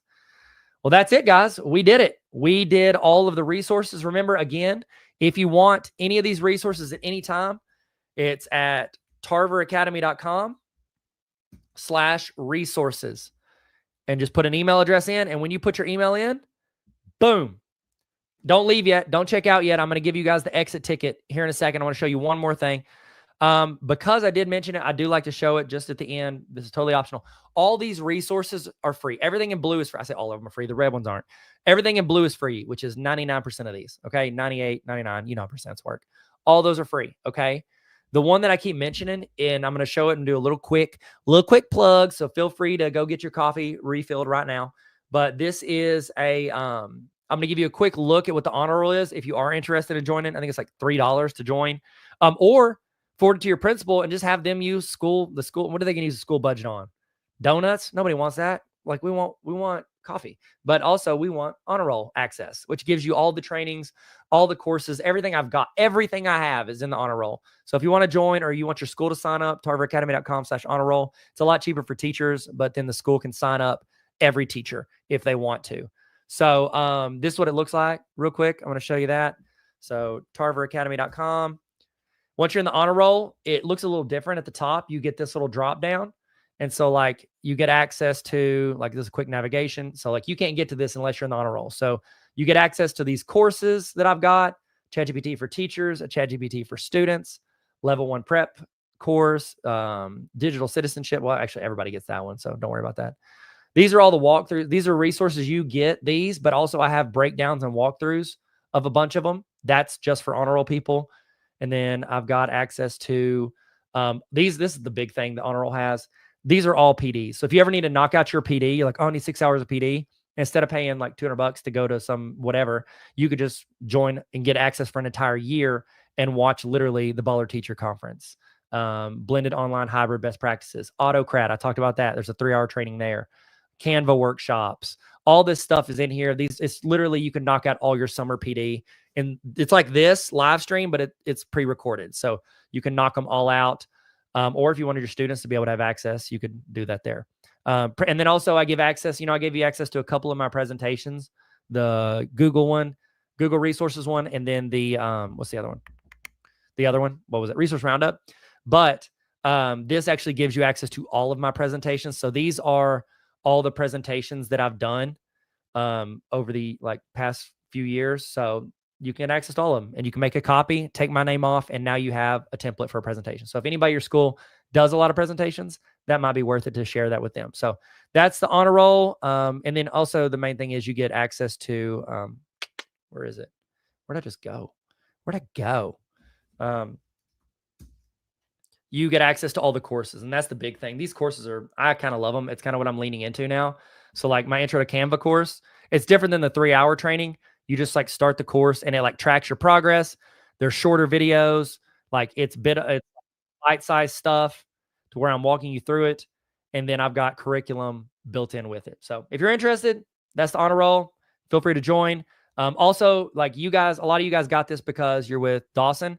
Honor roll gets access to all of my trainings in the summer, all the Dawson ones that I do, and then ones that I do with other people. I do it to where honor roll people still get to be involved. So that's it. Okay. I'm going to give you guys access to the sign out so you can get your certificate and get credit. This is the most important. This right here. So y'all see this QR code? This is the most important thing that you can get for this credit right now. So please fill this out before you leave. Fill this out before you leave. Please fill this out. I'm going to say it again, before you leave. All right. So I'll drop this in the chat as well, but you can just scan that QR code. Actually, I guess I need to scan it because I need to get the link. One sec. I'll scan it. Oh, and let me do this real quick. I got to add, because this one had a different, a tweak on the name. It doesn't resource roundup. So let me make sure that's in there. Let me edit that. What did we call this? It was Google Resources Walkthroughs. That's what it's called. Let me put that in there. So the exact name is on there. 1 second. Sorry. It's when I do little variations of the title that I have to redo it. 1 sec. I'm going to have that in there. Google Resources Walkthroughs. Okay, sweet. If you hit refresh on that, that'll be on there now. Let me go back. Okay, so that'll be on there if you refresh the exact title, but if not, you can just put resource roundup. But as soon as you fill out this form, it will go onto a list that I'm going to send Dawson if you're through there. But anybody, it'll also send you a certificate from me with the name, the date, all of it. I did that through Autocrat, by the way. Shout out Autocrat. Okay, I'm going to drop the link in the, let me make sure that's the right link real quick. Yep, okay. You ready? I'm going to just drop the link in. Yeah, I'm putting in the chat back. 1 sec. Boom. I was trying to get the link. Paste. I just did it. Let me get that link again. Copy. All right, it's in the chat now. So click that link in the chat and it'll take you to this. Make sure you fill out this form before you bounce. Fill it out before you leave. Okay. I'm going to chill in here for the next 5 minutes, answer any questions you have. But after you finish that form, you're good to go. You should have time to get out in the time allotted. It gives you 6 minutes to fill out the form. So should be good. And then you should get an email right after. If you don't get an email, it means you put the wrong email address because it will send it. Dudley, shout out Dudley. Let's go. Make sure y'all hit that like button and follow Tarver Academy on YouTube. Let's go, Dudley. 10 points to Gryffindor. Thank you so much. What do we hit for educational service co-op if it was other? You can put your co-op in there or you can leave it blank. You don't have to put that. I've got a couple of the co-ops that I work with a lot or that have contracted with me before. I've got them in there. You can put other if you want to put them, but you don't have to put your co-op in there if you don't want to. That's just really for me to help sort. It would be helpful if you guys are with Dawson, you put that in there. But it's up to you. Okay. I'm not going to tell you how to live your life. Okay, sweet. If you have any questions, throw it in the chat. If you have any issues, let me know. Make sure you fill out that form. That is what I'm going to be sending into Dawson because the way I do this is if a co-op or a school wants me to do like a virtual training, I always give them an option. I'm like, hey, here's what it usually costs if I do it just for you guys. But if you are okay with me inviting my honor roll people in and maybe selling one-offs, like I have a shop where people can they don't have to join the honor roll. They can just like sign up for a training. For those people to be a part of it too, I give them like a discounted rate because I can kind of make up that cost. And that usually helps out if there's people like schools or co-ops that have like a certain budget, not using up as much of their budget. And they're not, a lot of them don't care to share. There's some that do. Like I do several virtual trainings with schools and co-ops where they're like, no, we just want our people in there. I'm like, totally get that. And so they're okay with a different rate. So cool. What happens if I update? Oh, it's the same thing. Sweet. There you go. All right. If you have any issues or questions, let me know. If not, you're done. You can bounce. I'm going to shut this down in exactly 4 minutes. So I'm going to take my face off of here for the next 4 minutes, and I'm going to let you guys do your thing. And if you have any questions, throw in the chat, and I'll bounce back in. But thank you guys so much for being a part of this. I appreciate you guys. If you want to join the honor roll, I'm always a fan of that. But if not, I'm hoping you get something out of it. Use the free resources and help yourself save time and eliminate frustration and teach even better than you already do. Love you guys. Be good and never stop learning. See y'all later.